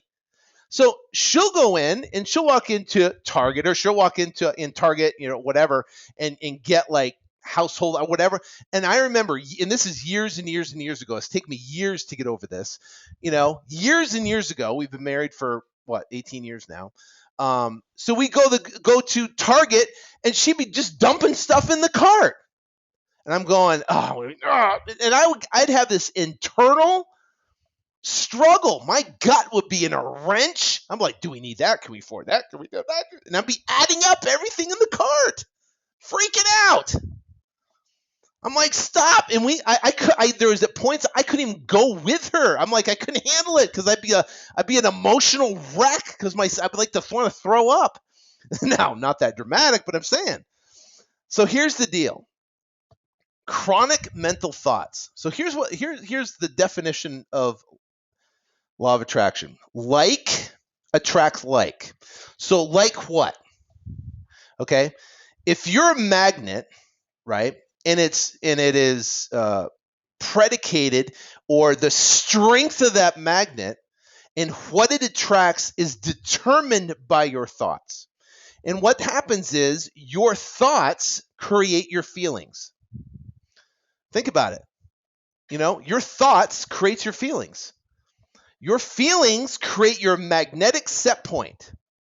So what you're feeling, right, will create that magnetic set point. Your magnetic set point attracts positive people, either attracts positive people, events, or situations, or negative people, events, and situations. Have you ever heard this saying, when it rains, it pours? Where do you think it got that from? What happens is when it rains, it pours, it rains, and things start going wrong, and this goes wrong, and that goes wrong, and this goes wrong, and and then you focus on it, and that's what you're thinking about and dwelling on, and holy cow, the more negative things, the more negative situation, more negative events come in. I have my wife's niece, not Chelsea, who works for me, another niece, and she is just stuck in a mental rut. I've done everything we could do to try to get her out of a mental rut, but just very difficult because it's raining and pouring constantly in that girl's life. So law of attraction. Here's a negative set point, or the negative set point, or your feelings, right, which create the magnet of what you're attracting. Unhappiness is a feeling. Oh, I'm just unhappy. Depressed, bored, overwhelmed. That is a negative feeling that will attract negative situations, negative events, and negative people. Angry, worry. People worry all the time. Oh, what about this? And what if this happens? And what if that happens? What if this happens? What if that happens? Fear. Oh my gosh, if I can make this work and that work. Fear. Lack. Not enough. Concern. Always concerned about things, right? You can be concerned about people, but negative concern, anxiety, complaining, in monotone. Those are all feelings that will attract negative people, situations, and events.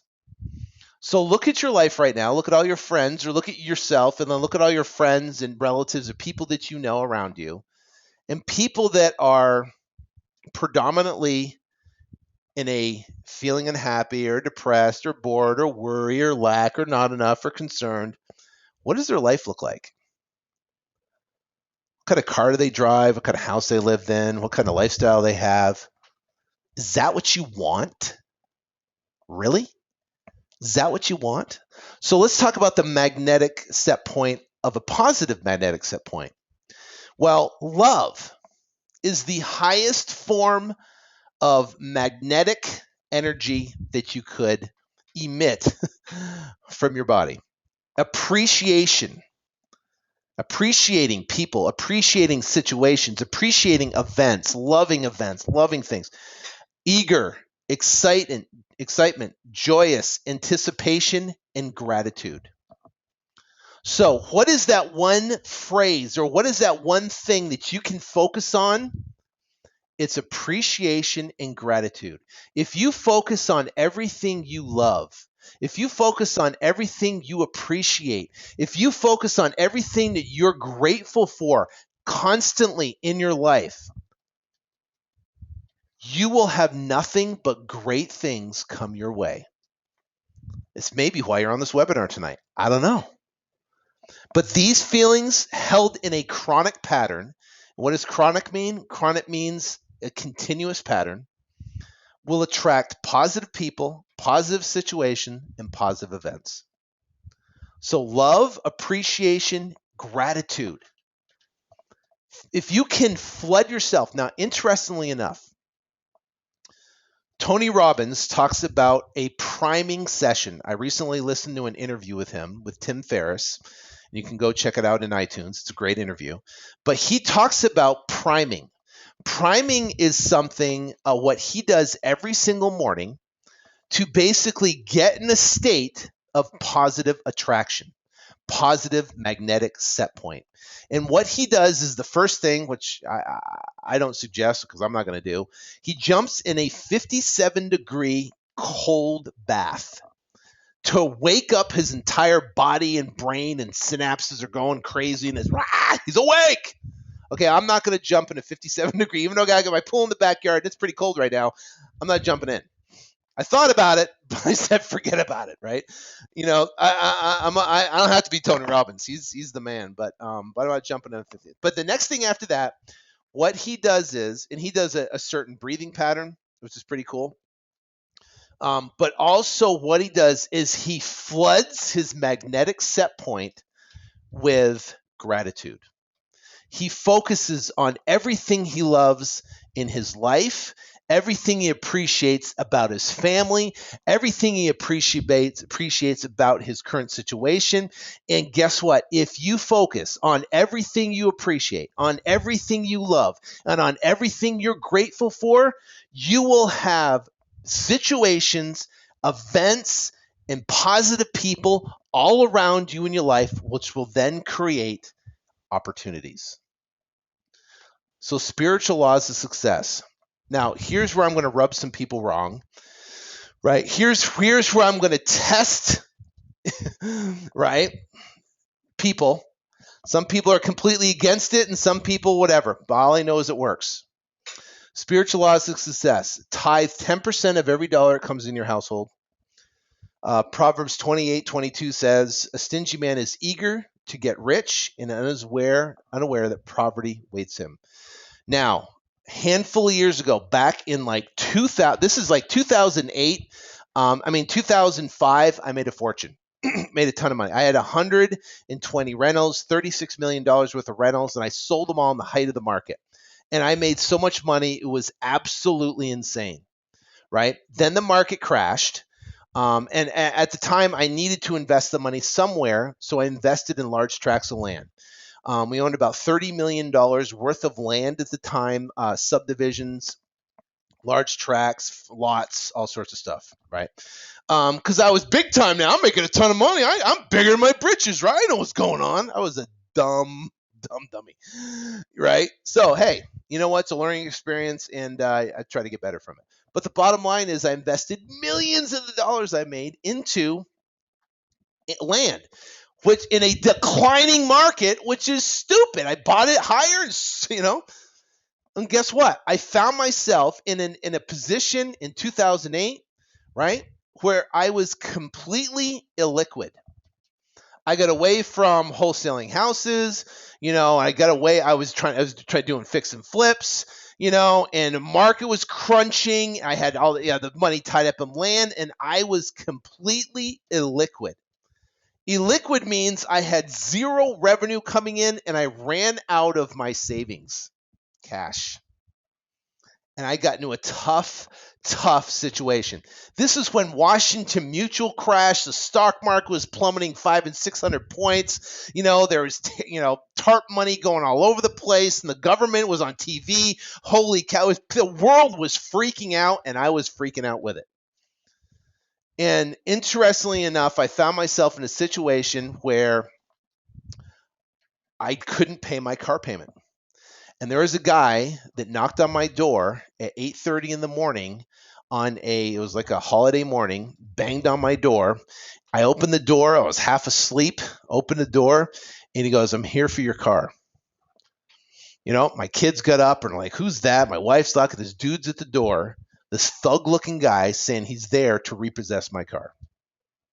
Now, I can tell you this, that was the scariest situation. Now, I used to be a US Marine. I've been in pretty scary situations, but emotionally, I was holy cow. And I was like, I got to get my crap together. And my father-in-law that night gave me a book called The Four Spiritual Laws of Success. And the first chapter is on tithing. Now, I knew about tithing because I grew up in a Christian household, but I never really owned it, right? So I took it on and I made a commitment that day that I was going to tithe 10% of every dollar that comes into my household from that point forward.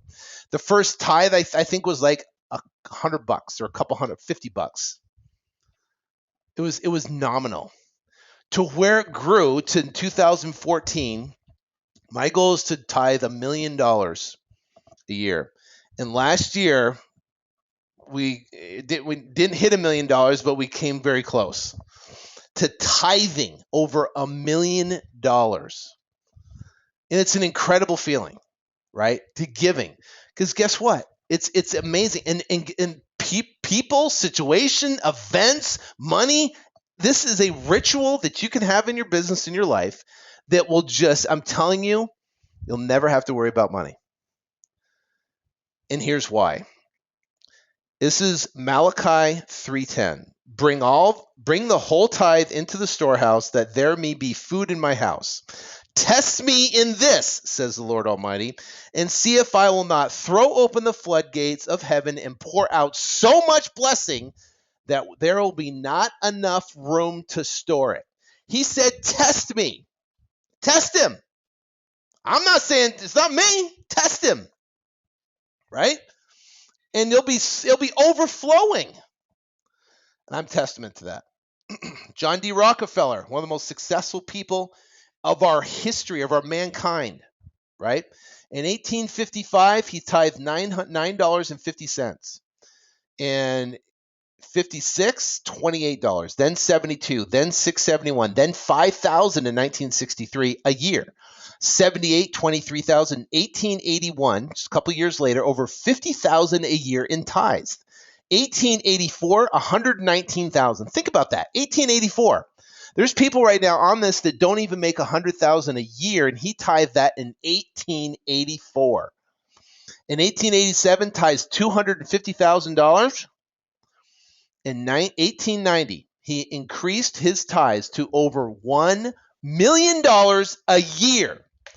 In between 1855, where he started at $9.50, and 1934, John D. Rockefeller gave in tithes of roughly $531 million. He has went down, and he has not only built wealth, but he has built generational wealth. Wealth that lasts an absolute lifetime. Now, he is someone, obviously, other than Jesus telling you to tithe, that is a testament of incredible things. Here's another success story. I have rarely ever tithing, but as soon as I have set my mind to tithing every time I make a deal and place a donation in my local mesque, because I had some extra money. Now I may already have my first real estate deal. The owner will call me today by 5 p.m. if he wants to go ahead with me or not. So that's a guy that maybe he's never thought about tithing and now is. Here's one is TJ Slayer. It's worked awesome for me. I did my first deal last December after I started to tithe the little bit I was making at the time. Since then, I started tithing. I have done well over 20 deals, over 30 houses total. September has been a really good month, and I'm on target to hit my goals. Tithing was kind of a catalyst that helped me change my outlook on life and has changed for the better in every aspect of my life. See, that's pretty powerful. So, inspired action, leap of faith. What will happen is if you apply the spiritual laws of success and you focus on gratitude, appreciation, everything you love, everything you appreciate, and everything you're grateful for, what will happen? People, events, situations, and opportunities will appear to you. Things will come up, ideas will come up.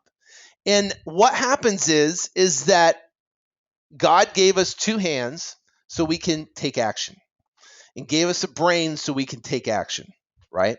So what happens is ideas, opportunities, ideas, things come up, you can take action that you can jump on. Take a leap of faith and take action on those ideas, those thoughts.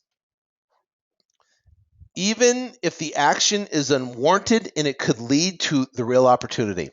I have,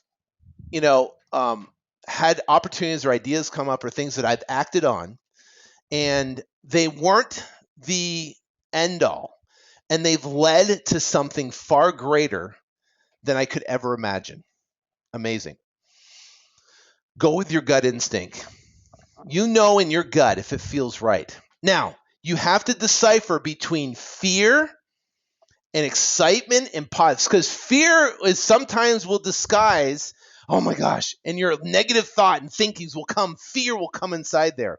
But don't let fear govern your decision, right? Now I'm going to talk about the January letter. It's putting all together. This is how you can take everything we talked about tonight.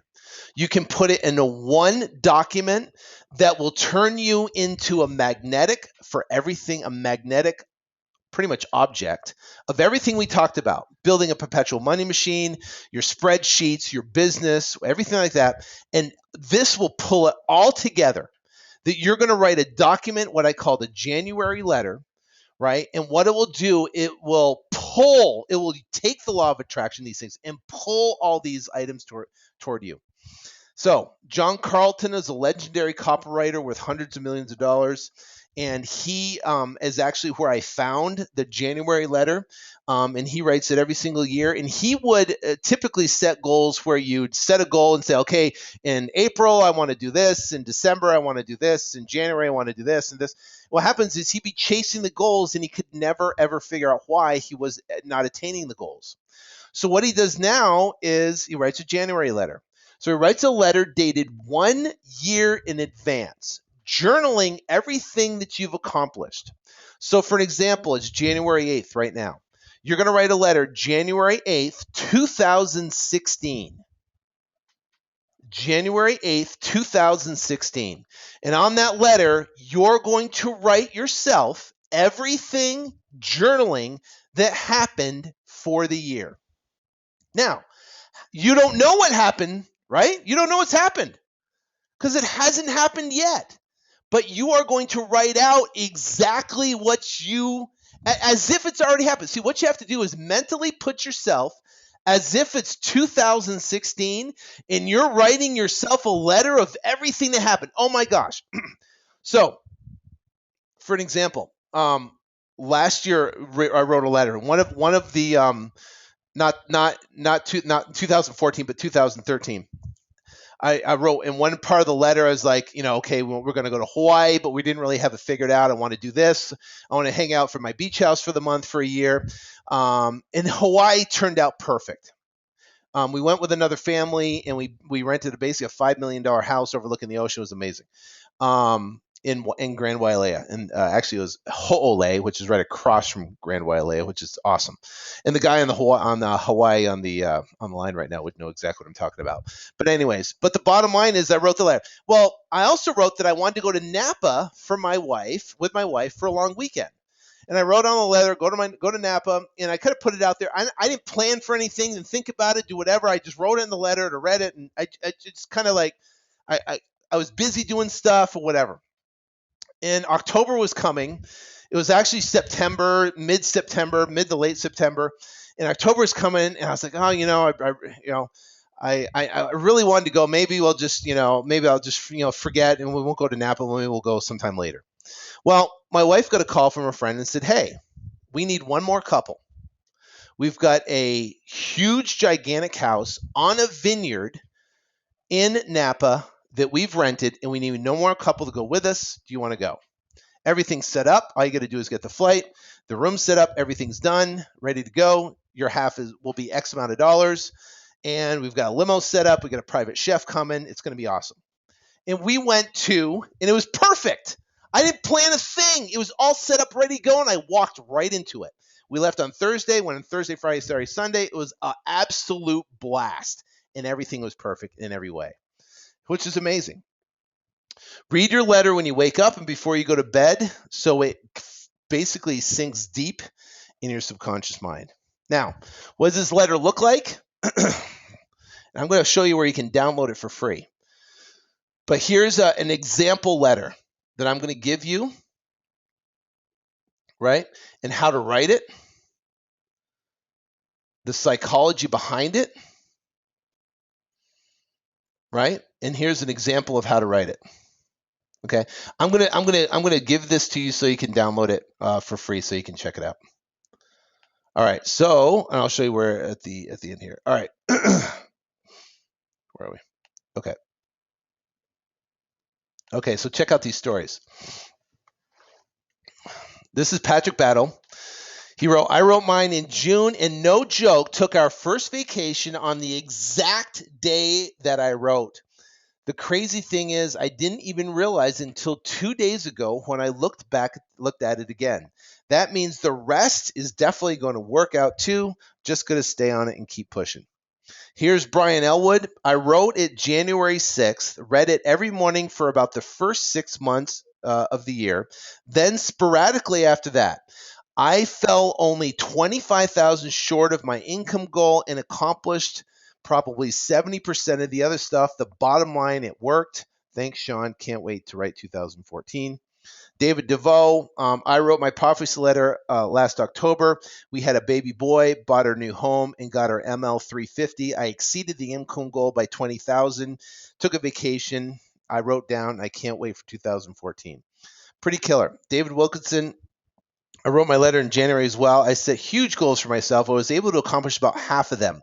My biggest goal I accomplished was to quit my job and go full-time in wholesaling. I'm a full-time investor now, and the deals are flowing much faster now. Even though I did not accomplish all my goals, I know that next year I will far exceed them. I figure if you aim for the stars and miss, you'll still hit the moon. Thanks, Sean Terry, and all the Academy, and to Jesus for an incredible year. That's awesome. So now, putting it all together. Here's the deal. Life is like a massive, huge, flowing river, right? And we're just like this lady right here. We're sitting in there. We get into the river, and we got oars. We got our helmet on. We got everything set. And what we do is we paddle upstream, don't we? So we turn around. We're paddling upstream. We're pushing hard. I've got to work harder. I've got to push harder. I've got to go upstream. I've got to push harder. I've got to paddle harder. I've got to get a better oars. I got to get a better kayak. I got to get a better helmet. I've got to push hard. I got to wake up earlier. I got to go to bed later. I got to push harder. Come on. And you're pushing, going against the flow. Because here's the deal. We were all taught that all the trophies, all the big houses and the cars and the lifestyle and the luxury and everything that we want is at the top of that flowing river, at the top of the river. So we're struggling. We got to go. Come on. We're pushing, right? Top of the river. But guess what? Nothing that you want is uphill. Nothing that you want is at the top of the river. Nothing. All you've got to do is turn around,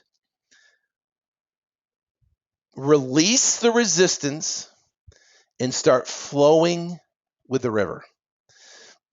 And the way to do that is stay in constant gratitude, constant appreciations, and things, people, places, events, things that you want will line up right before you.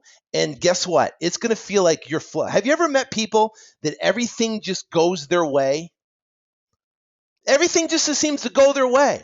When they want something, they get it and just comes out. How do they do that? I ask the same question. The reason why is because they are going with the flow of life. Life doesn't have to be a struggle. Life is about defining specifically what you want. Focus on gratitude, incorporating spiritual laws of success. And guess what? People, events, circumstances, things will line up for you left and right, and you will be amazed. So, first off, be acutely aware of your thoughts and feelings. Focus on everything you love, appreciate, and are grateful for. Do not let fear, doubt, or lack dominate your thoughts, feelings, or decisions. It's powerful. Take a leap of faith on your actions and opportunities. Okay, that present themselves, that feel right, and do not let fear dominate those thoughts and actions. Write your January letter dated 1 year in the future, and document everything that has happened throughout the year as if it's already happened. Project yourself a year forward, and you're sitting at your kitchen table on your computer, and you're writing out a letter on your computer as if the entire year has already taken place, and you're writing yourself a journal of everything that happened specifically. Be vivid, specific, and clear. And guess what? It only takes about an hour, but sit down with your wife, sit down with your kids, sit down with them and share it with them. It's incredible. It's amazing how it will just all come together. Read your January letter upon waking and before going to bed.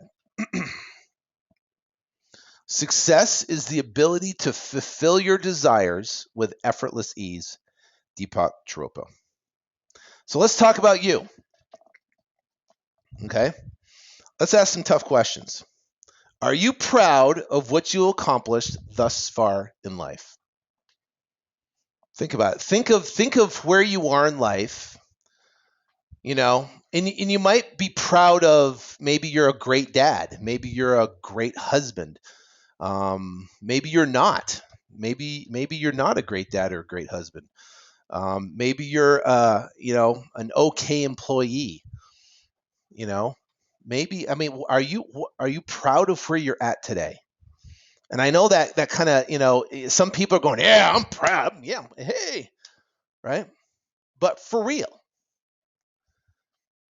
are you proud? And I look back when I was 33 years old and I first got introduced to wholesaling, and I looked at my life, and I had a job. I was a half-assed dad. I was a half-assed husband. I was a half-assed employee. I was just, everything just, it was terrible. And I was in a negative state of mind all the time, focused on everything that didn't work, complained about everybody and everything, looked at the negative of everything.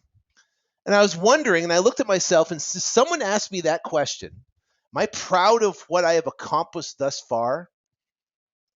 Say no. And I was 33. And I decided to make a change. I decided to say, if someone's going to ask me that question today, ask me a year from now or 2 years from now, I want to improve my life. I want to get better. Do you say no more than you say yes?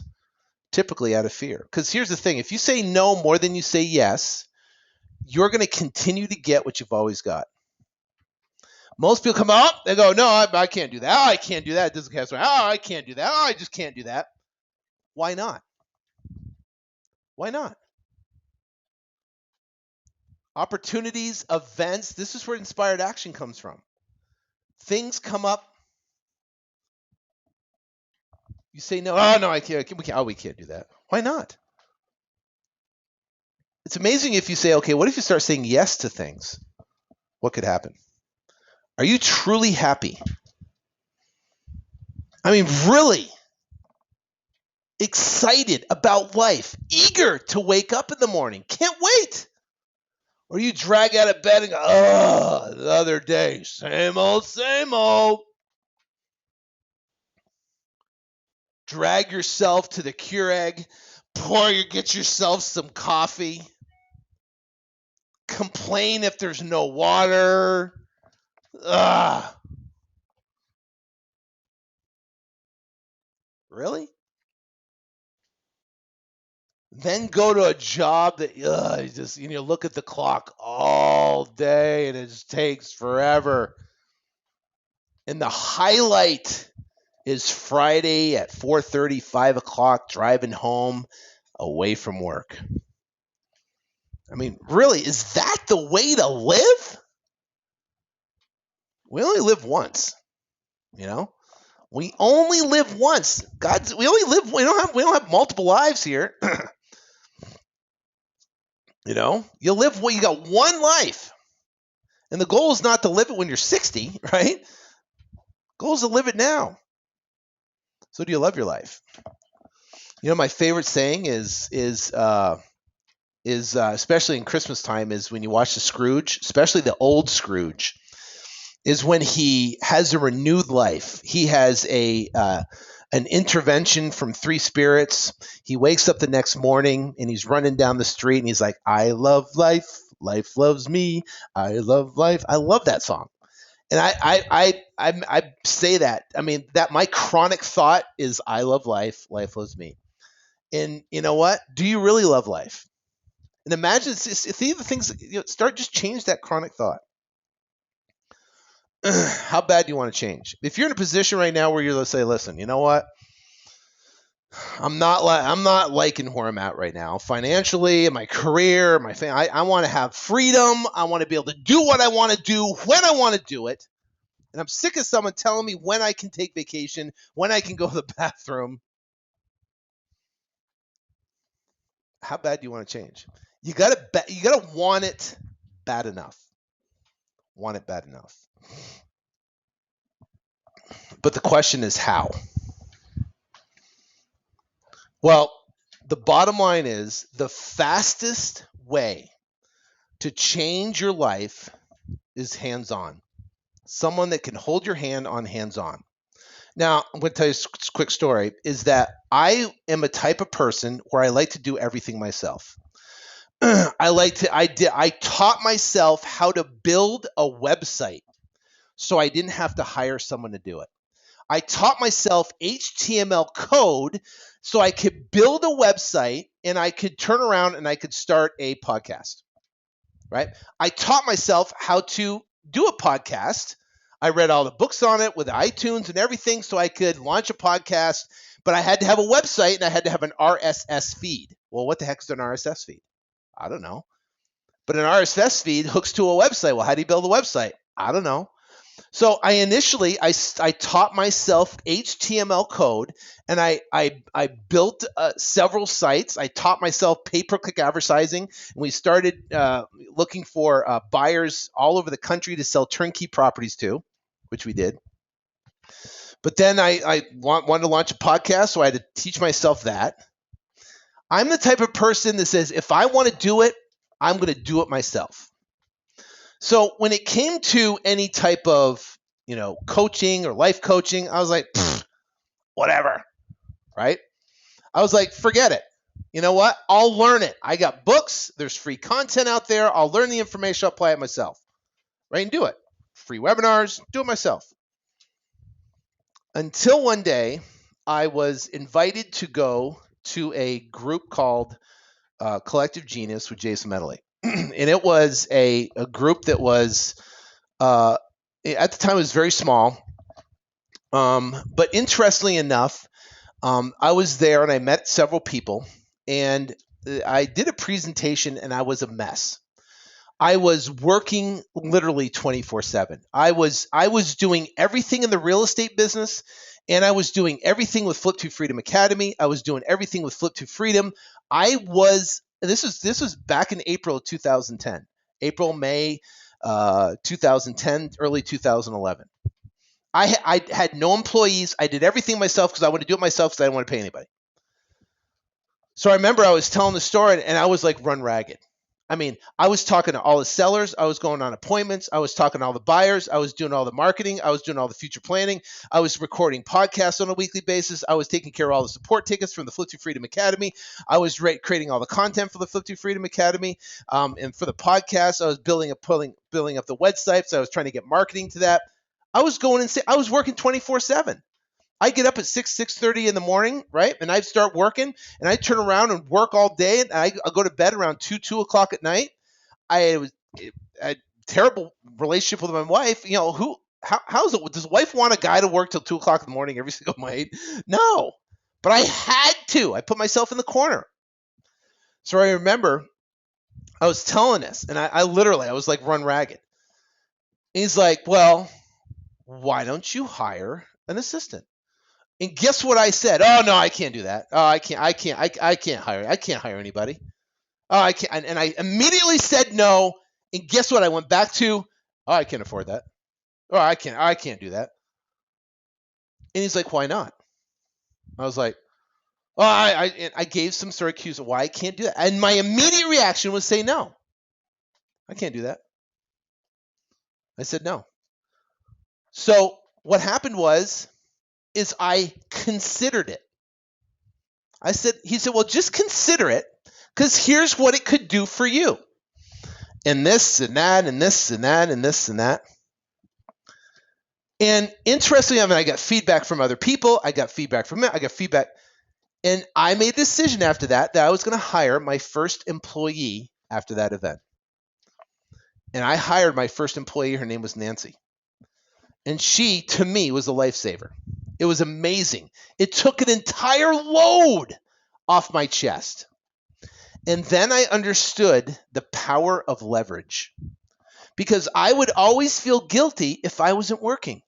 If I wasn't working, I'd be guilty. If I go on vacation for a couple days, I would feel guilty because I'm not there. And if I'm not working, money's not being made. And when you have leverage and you have a team of people that you're working with, guess what? You can focus on higher level stuff. You can focus on the highest profitability triggers in your business, like understanding and realizing what are the 3 most key component numbers in your business, like developing spreadsheets and realizing how you can drive income by shifting your business model just a little bit.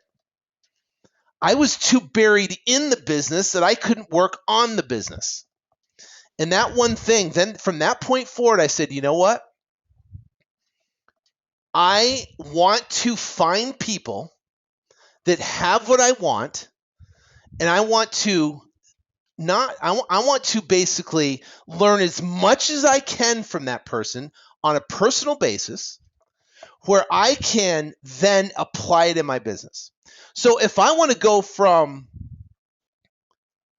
10 million to 100 million, theoretically, not that I do, what's it going to take? Well, I got to talk to someone that's built a $100 million business and find out specifically what's done. So guess what I started doing? I started paying for coaching. Tens of thousands, close to $100,000 in coaching. Because of the value of decreasing the time to figure it out myself, decreasing the frustration of figuring it out myself, decreasing, basically reducing the time curve. So here's the deal. It accelerates learning by taking proper action. Saves time and money by not doing the wrong actions. I spent more time not doing the right things and wasting more time when time is now. Collaborating with the most successful business minds in the industry, and create highly profitable JVs with peers that can accelerate success. One thing that's great about groups and and coaching groups and stuff like that is that you have the ability to collaborate with some very high level people and build relationships with that can turn around and generate revenue, which is amazing. Accountability to be on the right actions to breed predictable success. So here's the thing. I have been working for the past 6 months because I've had tons and tons of requests by people in the Academy members. And here's the thing, it's not for everybody. I wanted to provide a great content webinar that you could take information and you could change your 2015. There is a select few people that are listening that say, you know what? I want to have someone by my side. I am sick of playing around with this game. I'm sick of playing. I want to change my life. I want to get this going. I want someone that I can basically reduce the learning curve and increase my success as fast as possible. Like I said, it's not for everybody. It's not for everybody at all. So what we've done is the past 6 months I've worked on building a program because I was referring people to all these other platforms for coaching, and people didn't like it. I've had so many people apply. I want coaching, all this stuff, and I've just been turning them away. Oh, we're working on it. Oh, we're working on it. I've been doing it for 2 years now, really, and doing a promotion here, this.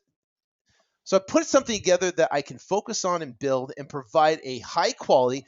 I don't want to build a gigantic, like Fortune Builders is a gigantic and huge coaching platform. They do hundreds of millions of dollars a year. I don't want to do that. I want to provide a small boutique coaching that really focuses on the people and help them achieve greatness, right?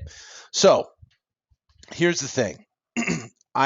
Because it's small, because it's boutique, because it's we're going to be very selective in who we work with. Okay, so we don't want any jerks or whiners are not allowed. So if you're a jerk or a whiner, please don't apply. If you're negative or scarcity minded, then please do not apply. We're looking for action oriented people that are looking to accelerate their success in their life and business. No tire kickers. Listen, if in your gut you feel this is right for you, great. If it's not, then that's fine. It's not. I'll continue to provide webinars, continue to do podcasts and free information that you can work off. And when you're ready, you're ready. Okay. So we're basically, if there's, like I said, out of the close to 1,000 people on this call right now, there's a handful of select people who are saying, you know what, I want to accelerate my success. If you want to be successful, find someone who has achieved the results you want and copy what they do, and you'll achieve the same results. It's very easy. Here's the problem. How do you find that person that's willing to spend their time with you for free? Right? You go to college. People spend hundreds of thousands of dollars for. I got a friend of mine who's got his son went to college this year. It's like $50,000 a year just to go to college a year, right? To learn some classes, and that's a year with no guarantee to come out, but except get a job to make $50,000 a year, right? The problem in this business is to find that person successful that's willing to spend their time with you, but they're not going to do it for free. So here's the thing, some of the deliverables, just to give you an idea. It's not everything. We will come to your city for 2 days. I've set up to where we can actually, we talked to people, requested, so what do people want? Well, I want someone to come to my city and basically work with me in my city, instead of working from other different cities. So we'll actually have someone come to your city. Either myself or I have 2 guys that I've known for years now that I've done tons and tons of deals with that know this business. I know them personally, and they know wholesaling inside out. They're in the Phoenix market here, and they're close friends of mine, and they've agreed to do this, which is amazing. Actually, we'll come to your city for 2 days. Or you can fly to my office for 3 days. Okay. You get VIP treatment with 5-star pampering. You get every technology resource we use in our business, a detailed personalized blueprint for a clear execution, right? So you know exactly what to do. Access to our hottest lists that we mail, Google AdWords setup with landing pages, and this also incorporates everything about the spreadsheets and all the stuff incorporated, so you have the highest ROIs. So you can start off going in the right direction, having everything in set, and then be able to cut all the learning curve. Referral access to our in-house vendors, private members Facebook group, all future products and event tickets for free, and accountability, which is incredibly important. That's the most priceless part, accountability. So here's the deal. Is that you don't know what you don't know. And this was the biggest thing for me. I thought I knew everything. Oh yeah, I know that. I know that. The problem is that you don't know what you don't know. I heard that Ray Dalio is the largest hedge fund manager in the world, where he has billions and billions, hundreds of billions of dollars under management, and the minimum investment is $100 million, and he's been a closed hedge fund for over 10 years. So he won't take money from anybody right now. He has the largest hedge fund in the world, and he works with only high wealth individuals. You know what he constantly thinks about? And I heard this in an interview, he constantly thinks about what he doesn't know. He is constantly asking the question, what don't I know? What information don't I know? It's incredibly powerful. The problem is you don't know what you don't know. Here's the thing. I've only scratched the surface on a tenth of the stuff that I know. You can't do it on a couple-hour webinar. You can't do it. It's, I just scratched the surface on a couple things. But where's the execution behind it all? So here's the thing. There's either accelerated growth, right, through skipping all the what if scenarios and the what if dollars spent, right, and having a trajectory of going straight up. So the red line is you could be potentially trying to figure it out yourself, like I did for all those years. And as soon as I decided to start paying for education, coaching, and finding people, guess what? My income skyrocketed. So what's the investment? The cool thing is that it depends on how much attention you need, how much attention you want. I wanted to do it to where it's affordable for everybody, right? But we can be selective on who we work with, okay? So it depends on how much attention. If you want a ton of attention, then obviously, guess what? People, myself, we got to take time away from our businesses to provide attention to you. If you need a little less attention, we have group programs, but the bottom line is that it's a situation where if you want a lot of attention, well, guess what? It's obviously going to be more than someone that needs a little bit less attention or wants to be in a group environment. So we're accepting 20 people in this round. And we're opening it up for the first quarter of 2015, and we're taking 20 people on for the first quarter of 2015 in this new platform. We're going to test it. We're going to work with the people and make sure these people get the absolute best. We're going to get all the feedback from these 20 people and make it the best it can be. But the cool thing is these will be the 20 founding members of this program. So to eliminate the tire kickers, it's like a filter fee, I call it. If you want to apply, there's a $500 fully refundable. There'll be a phone interview. If you pass a phone interview, then we could go on and it will be applied to whatever package you decide. If you decide not to move forward, or if you're not accepted, then it will be immediately refunded. I don't care about the $500 or whatever.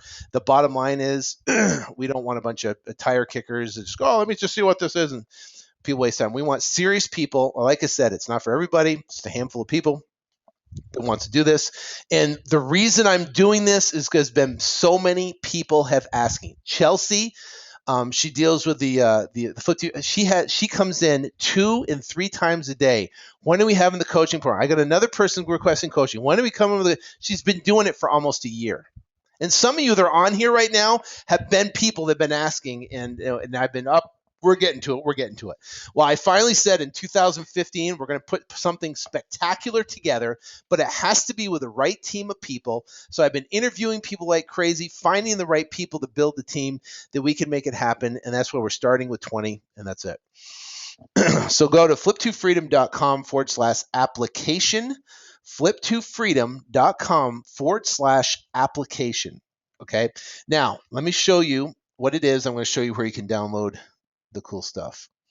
So if you go to flip2freedom.com/application right here, you can be one of the 20 to transform in 2015. We are accepting applications between January 15th, January 12th, until January 12th. That's Monday, 11:59 p.m. You can apply now. Press the apply now button.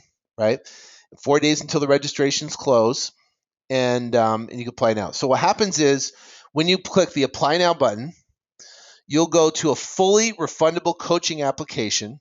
So like I said, if you are not selected, you'll be fully refunded immediately. If you are selected, it will apply toward whatever you decide. Okay. So you just fill this out, apply now. And what it will do is it'll take you to another page where it says, be one of the 20. It says you'll be contacted in 24 to 48 hours after submission. Okay. So one of my team will contact you. Here's a date, name, telephone number, email. Are you actively investing in real estate? Just a little bit about you so we know how we can figure out how to help you, and then we'll do a phone interview with you. Let's see if we can work together. So now, here, if you go to the very bottom, you have the scorecard, you have the 2015 revenue matrix, and you have the January letter. They're right at the bottom here at flip2freedom.com/application, scorecard, revenue matrix, and January letter. You can go down the bottom there and you can download those for free. There's no opt-in or nothing like that. You can just download them and enjoy them. And obviously, if hopefully the recordings came out, but we'll see. You can record the webinar and and then check it out. Okay. So I am going to open it up to questions. BBs. Cool.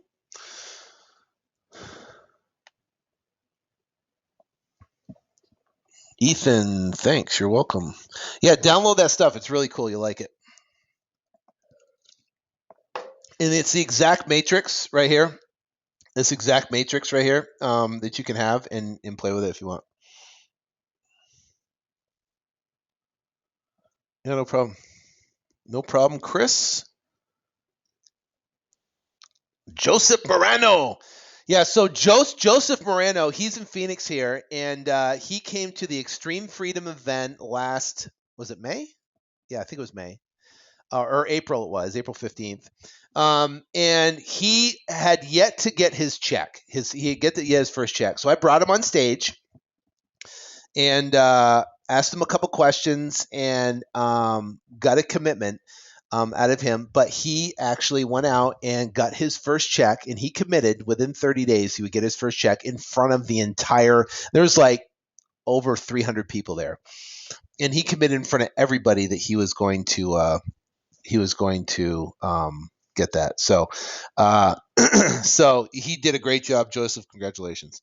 Bill Clark asks, where's the matrix? Go to flip2freedom.com/application, Bill. If you're watching, then go right to the bottom, scorecard, revenue matrix, January letter, put right at the bottom here. Okay, Bill? So that's for Bill Clark. Are we accepting applications for people outside the U.S.? Yes, we are. Absolutely. But most of our investing strategies take place in the U.S. But yeah, I mean, it depends where you're at. If you're like in Brazil, I don't know, maybe. Never been to Brazil. Go to www. Here, I'll take it. www.copy. I'll put it. Give it to you right here. There you go. I just sent it to everybody. It's www.flip2freedom.com/application. If you put just flip2freedom.com/application without the www, it won't work for some reason. I'm trying to get that fixed right now. But thanks for telling me.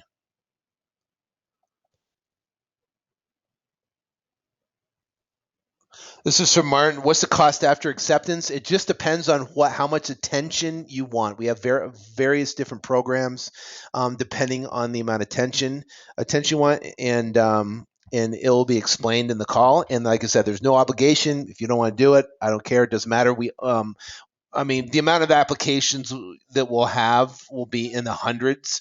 So so we've got to pare it down to 20 of the people that really want it.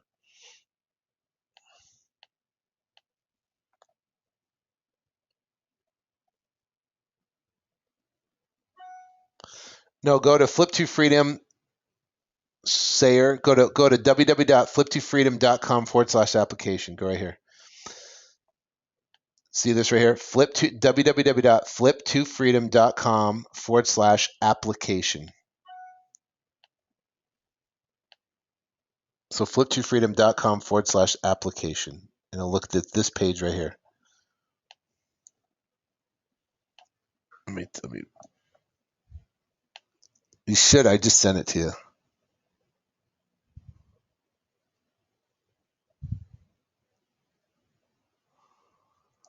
Thank you, sir. Semper Fi to you too, Rance. This is from Patty. How do you download the matrix? Go to the link I just sent you at www.flip2freedom.com/application. Scroll down to the very bottom. You'll see scorecard, revenue matrix, January letter. Can you guys see my screen okay?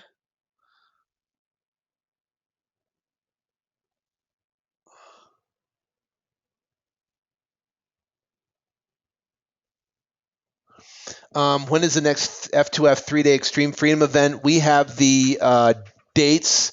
I think it's in end of February. I think we're having it at my office. It's going to be pretty killer.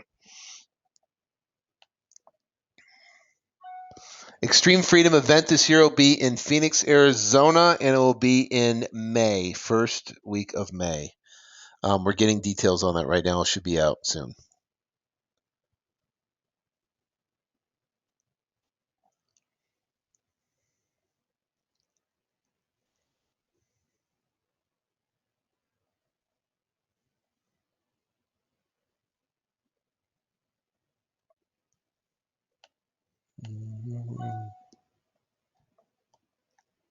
Spreadsheet you can download at www.flip2freedom.com/application and go right here. Let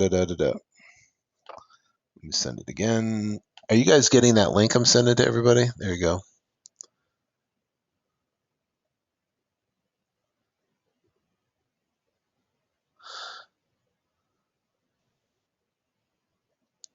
This is from How Long is the Coaching Program? We have,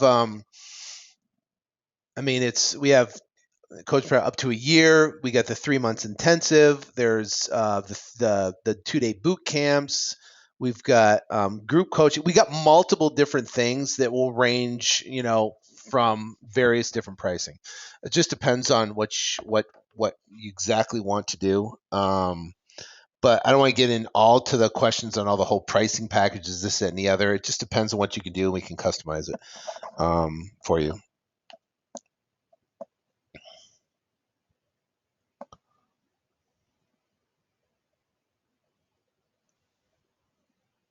Yeah, that's funny. It's from Kevin Rice. Says the taxes are currently killing me. Will coaching more than likely save me enough in taxes to pay for the coaching? Yeah, probably. I mean, obviously, business structure and all that type of stuff is incredibly important. Kevin, especially as you scale it, because a lot of people, here's the thing: they get up and going, they do a couple deals, then they do 3 or 4 deals, then they do 5 or 6 deals, and then you spend more money in marketing. I always teach reinvest 15% back in the marketing. Then you start tithing, then more deals start to come. The next thing you know, you're going, holy cow! At the end of the year, you're looking at the books and you're going, holy cow! I killed it. I made a ton of money this year. Holy cow! And then you go, oh, gee, I get a big tax bill. So having it structured correctly is incredibly important. Thank you, Melinda. Appreciate it. You did your first deal. Awesome. Congratulations. That'd be killer.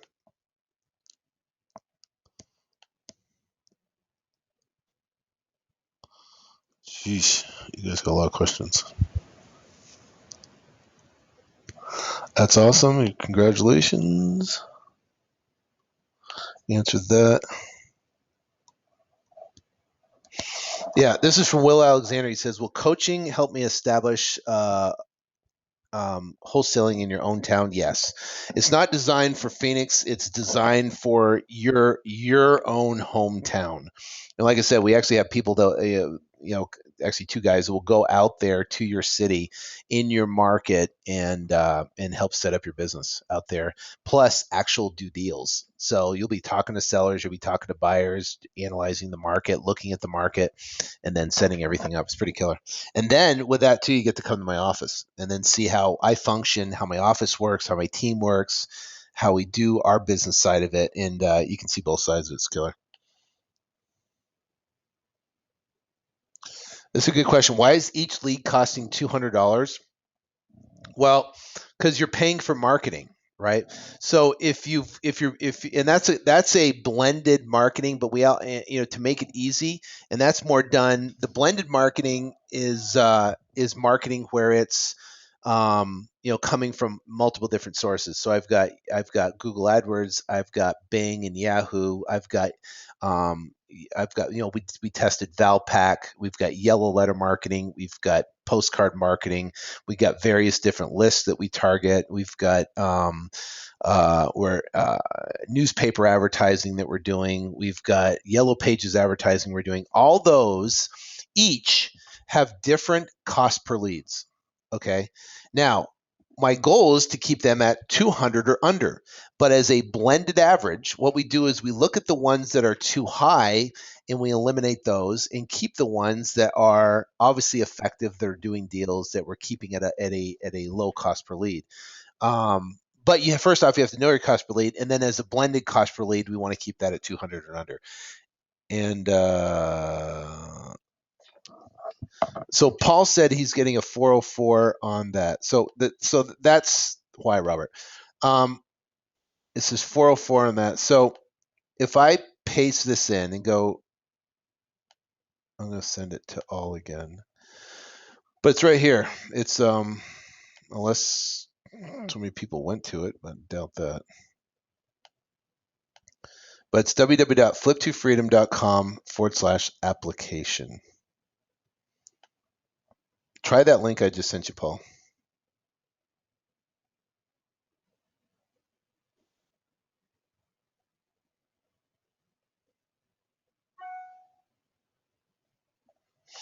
I would say this is from Micah. He's a college student in college. This is what I do. If you have limited funds, focus on your marketing, focus on, talking to building bird dogs and relationships and getting some deals under your belt, and then start cranking it out. And then maybe down the road, doing something like coaching. So just, because it's going to take time, it's going to take energy and commitment, and I want to make sure that you're able to commit to that.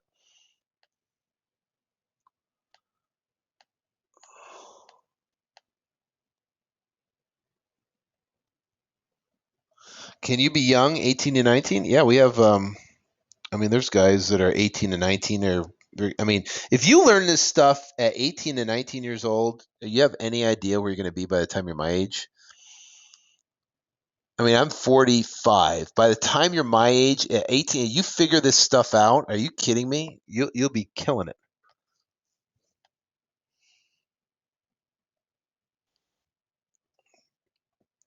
Coaching programs there's 6 weeks. We have multiple. There's a 6-week program. There's a year program. There's a 3-day intensive program. There's a 2-day in-house, so it's multiple different ones. I'm not getting it all. I don't want to confuse it. I just basically want to customize it for you.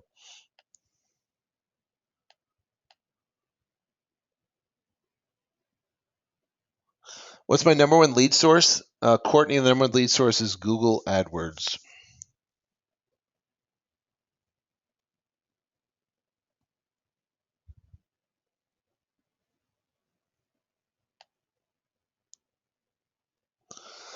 I guess too many people are trying to access the page. Try it.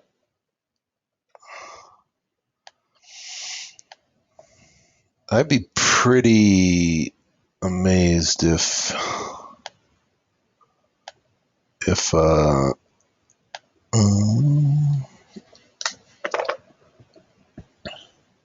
it's right here. It came up no problem. I just tried a different browser. Yeah, put in HTTP or put in www.flip2freedom.com, all lowercase, put lowercase, flip2freedom.com/application.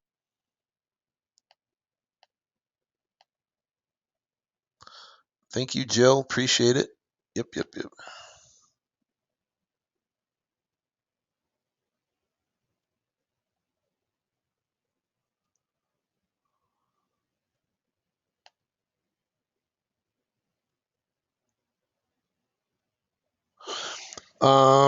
We are working on that, Christopher, on the first of this is for the local group for Phoenix. We're looking for people to it depends if my office gets done, but you'll get it. We'll get an announcement. It's getting close. If not, we'll be in a either either hotel or some community or something. But we're gonna do it on the first. It depends if my office is done yet. It's taking forever. Holy cow! I mean, I could fix and flip a house by the time it takes to draw plans, get permits, and get the contractor. Get out. It's taking people forever. It's crazy.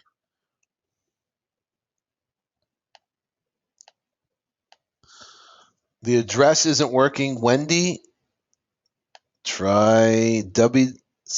I'm gonna fix that somehow. www.flip2, make sure it's all lowercase, flip2freedom.com/application. At the very bottom is where you can download the thingamajiggers.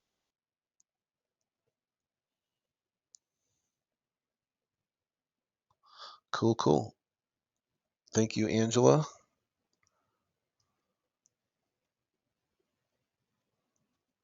Cool. Sorry, Sean, the link doesn't appear to be working. Try this link, Craig.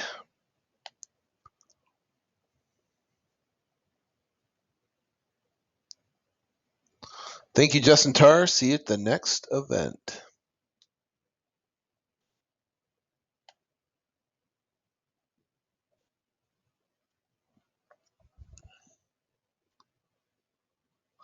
Thanks, Elliot. Appreciate it. Says the best webinar he's been on.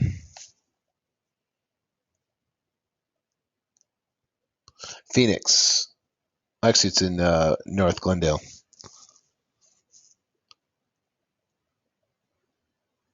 Cool. Alvin, congratulations. I'm glad you are. Is this live? Of course it's live. Anwar and Yurius at 9:01 p.m. Is it live? Yes, it's live.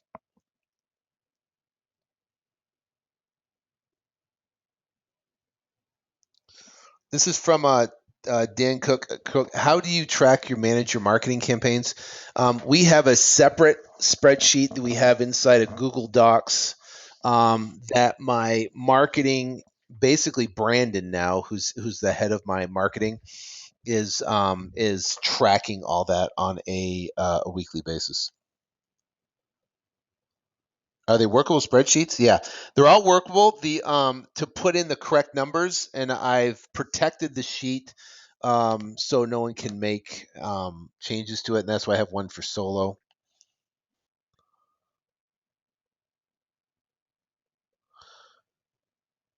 Any other ables to access the link? I think everyone's been able to access the link. There's some that have not. I just sent you the link again. Thanks, Ron Thomas. Appreciate it. When am I coming to Atlanta? I don't know. It's the events are getting way too big. So unfortunately, I'm gonna have to have them here in Phoenix. What's the difference between F2F and Extreme Freedom events? The Extreme Freedoms are big events. Like this year, there'll be 400, 500 people there. I mean, it's like a gigantic, huge event, and we go through basic stuff, and we're changing all the content around this year, but we're going through and basically we're getting rid of all the fat and we're putting all just the juice in, based upon feedback from the last events. So it's going to be a killer event this year, but it's just a big, massive event. Do you have your team come up with their own numbers? What I do, that's a good question. Um, Dan, I basically have them come up with their income goal. And then what I do is based upon their income goal, I show them how to achieve their income goal on a annual basis. And then I make sure it's in line with the company income goal based upon what they want to make. So typically, the interesting thing is both guys, their income goal was congruent with the company income goal. So so if we're gonna do 5 million for them to be, they wanted to be in the 300,000 range, so that it worked right in line with that. So what for them to achieve that, I basically went down with them and showed them specifically, okay, here's what we have to do on a weekly basis for you to hit your goal. So now they bought into it. They go here instead of me saying, hey, I want you to do 5 million. Let's do 5 million. I broke it down and said, here's what you have to do to accomplish X amount of dollars.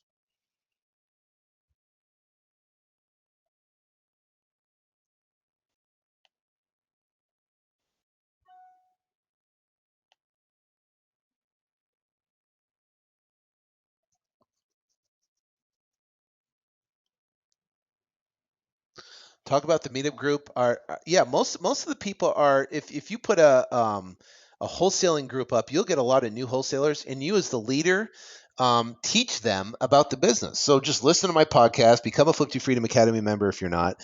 Learn the business, and then teach them the business, and then you become the go-to person. They'll bring you deals.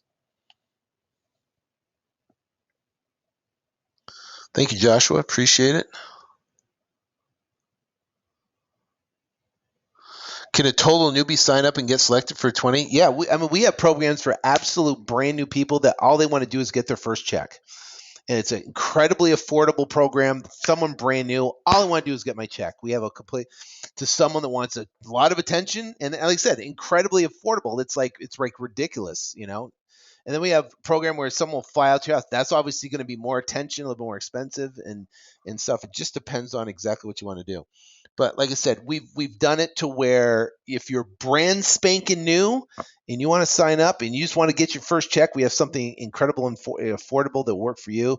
If you want more attention, if you want to dive into your market and you want to basically blow this sucker up, and you want to come to my office, you want to be part of that group and stuff like that, and have people come to your house, then obviously it's going to obviously be more expensive, but it's nominal compared to what it costs to what it will cost you to figure it out yourself.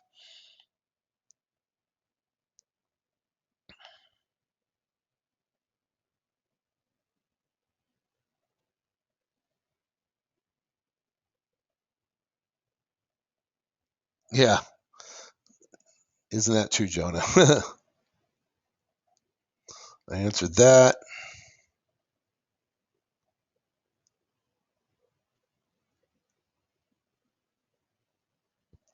This is from Marcus. He says, "This is my first time investing into rental property. You maybe meet single family properties. What coaching will you have for myself and other first timers on this webinar?" Basically, the bottom line is that I don't teach how to build a rental portfolio. That's something. It's not that difficult. The goal, whether you're a rental guy or a fix and flip guy, is I think everything starts with wholesaling. Everything starts with finding that motivated seller, whether it be building a team of bird dogs, whether it be off the MLS we talked about, or it's strategic marketing efforts to drive down a cost per lead so you can get to make the most revenue. And now the cool thing is, if you want to build a rental portfolio, why not have deals that you can get with the most amount of equity that you can cherry pick and then flip and wholesale the other ones for revenue? If you want to fix and flip, why not, be able to like I do? I cherry pick the deals we fix and flip. I cherry pick the best deals, and those are the ones we fix and flip. Everything else I wholesale out. And we can, turn around and make revenue. So, for coaching for yourself, we'll teach you how to operate and basically set up the fundamentals of a wholesaling business so you can generate revenue that can feed into your other businesses, whether it be rental portfolio or fix and flip.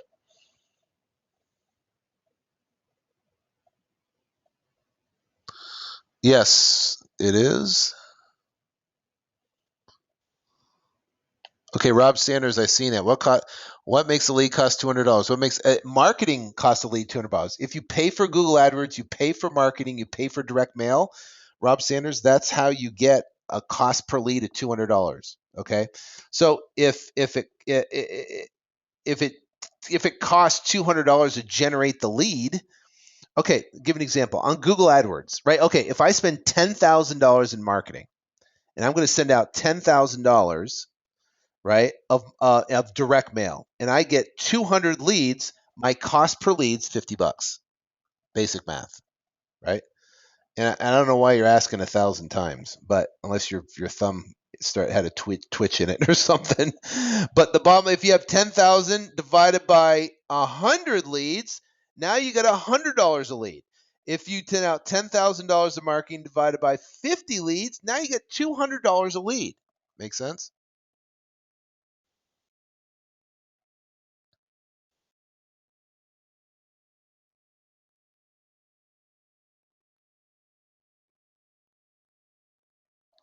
This is from Richard. He says they have 20 hits a day on pay per click, but no leads. I use the same website you do. Should I stop PPC? No.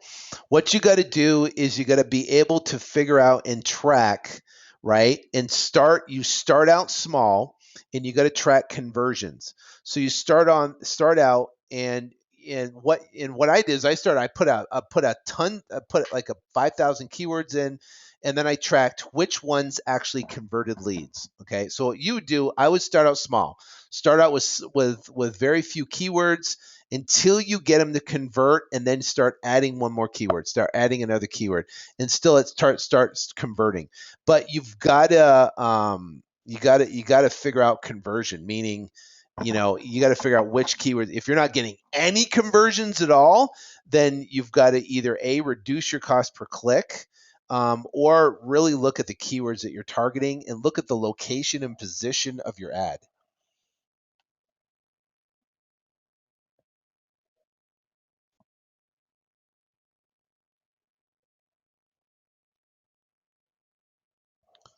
Cool, Michael. Appreciate it.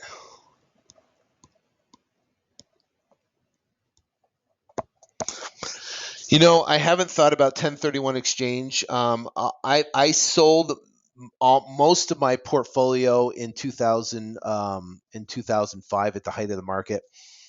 So I've kind of geared away from. I have a handful of rentals, not a lot of rentals.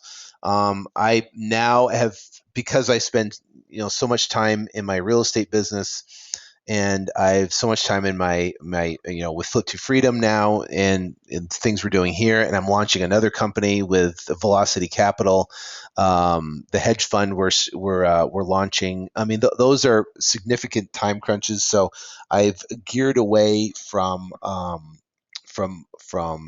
rentals, and I'm just building my war chest.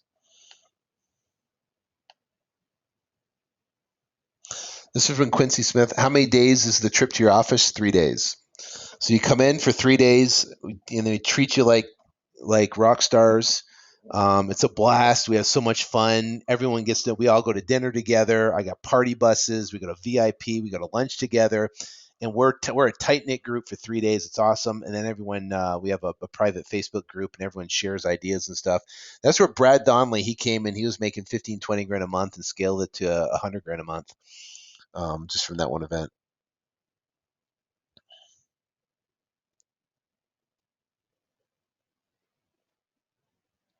This is from Ben. In the Matrix, does the JV? Yes, you have the JV section in there that you can put in deal flow from that.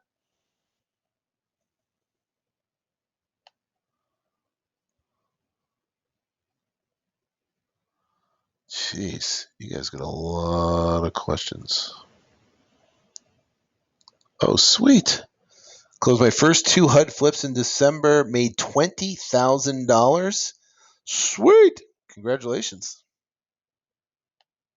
Bob May said he got a 404. Bob, I just sent it to you. If you go to www.flip2freedom.com/application, flip2freedom, www.flip2freedom.com/application, it will take you to this page right here.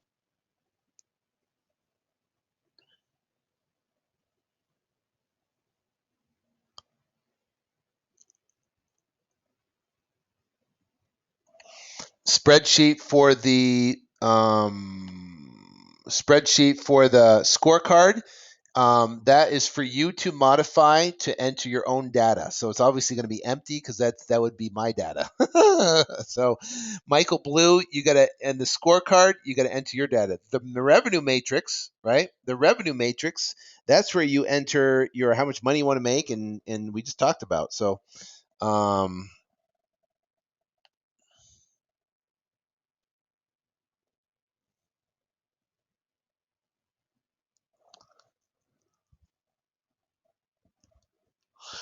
this is from Jessica. When working with agents on the MLS deals, are you offering them incentives above and beyond the commission? No, just the additional commission is enough.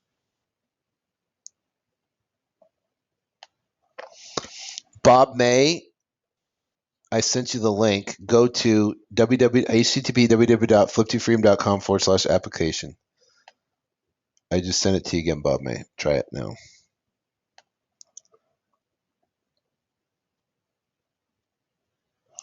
How long will I live the spreadsheets up? Until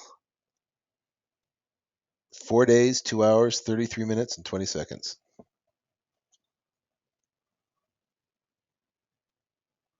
Have I ever done an event in Massachusetts? No, because they're getting too big. I do them in Phoenix.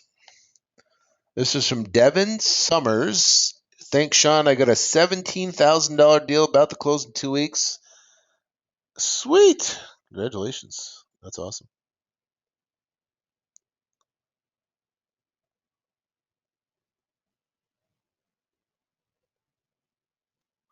This is from Ian. With the payment for the coaching, Viveris will be it'll be required to be completely upfront. No, we can work with you on that.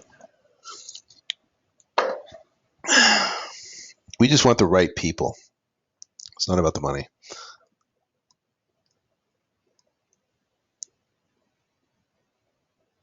Thank you, thank you, thank you.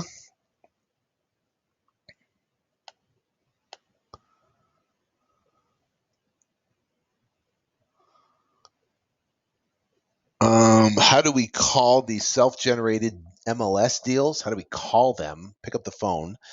All the access, all their information, the agents are in the MLS. So you pick up the phone, call them, and say, "Hey, my name's so and so from so and so, 1-800-FAIR offer, whatever, and I see that you have a property that's pending. In my experience, a lot of pending properties fall out, and I would like to be your go-to backup person if that does happen. I am unrepresented, so if it does fall out, please give me the first shot because we can pay cash, we can close quickly, and because we're unrepresented, you can get the full 6% commission."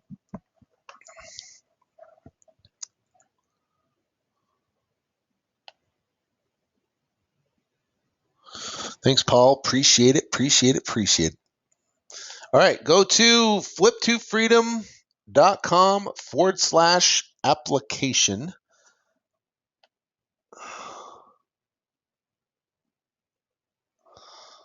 I might have to refresh. Revenue matrix is coming up as a revenue matrix. Oh.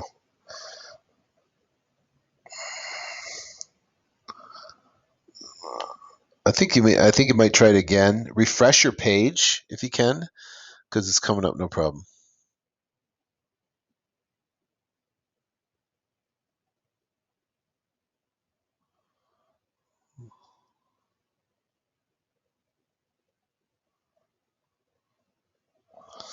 cool. All right, there's I am going to go eat dinner because I'm starving.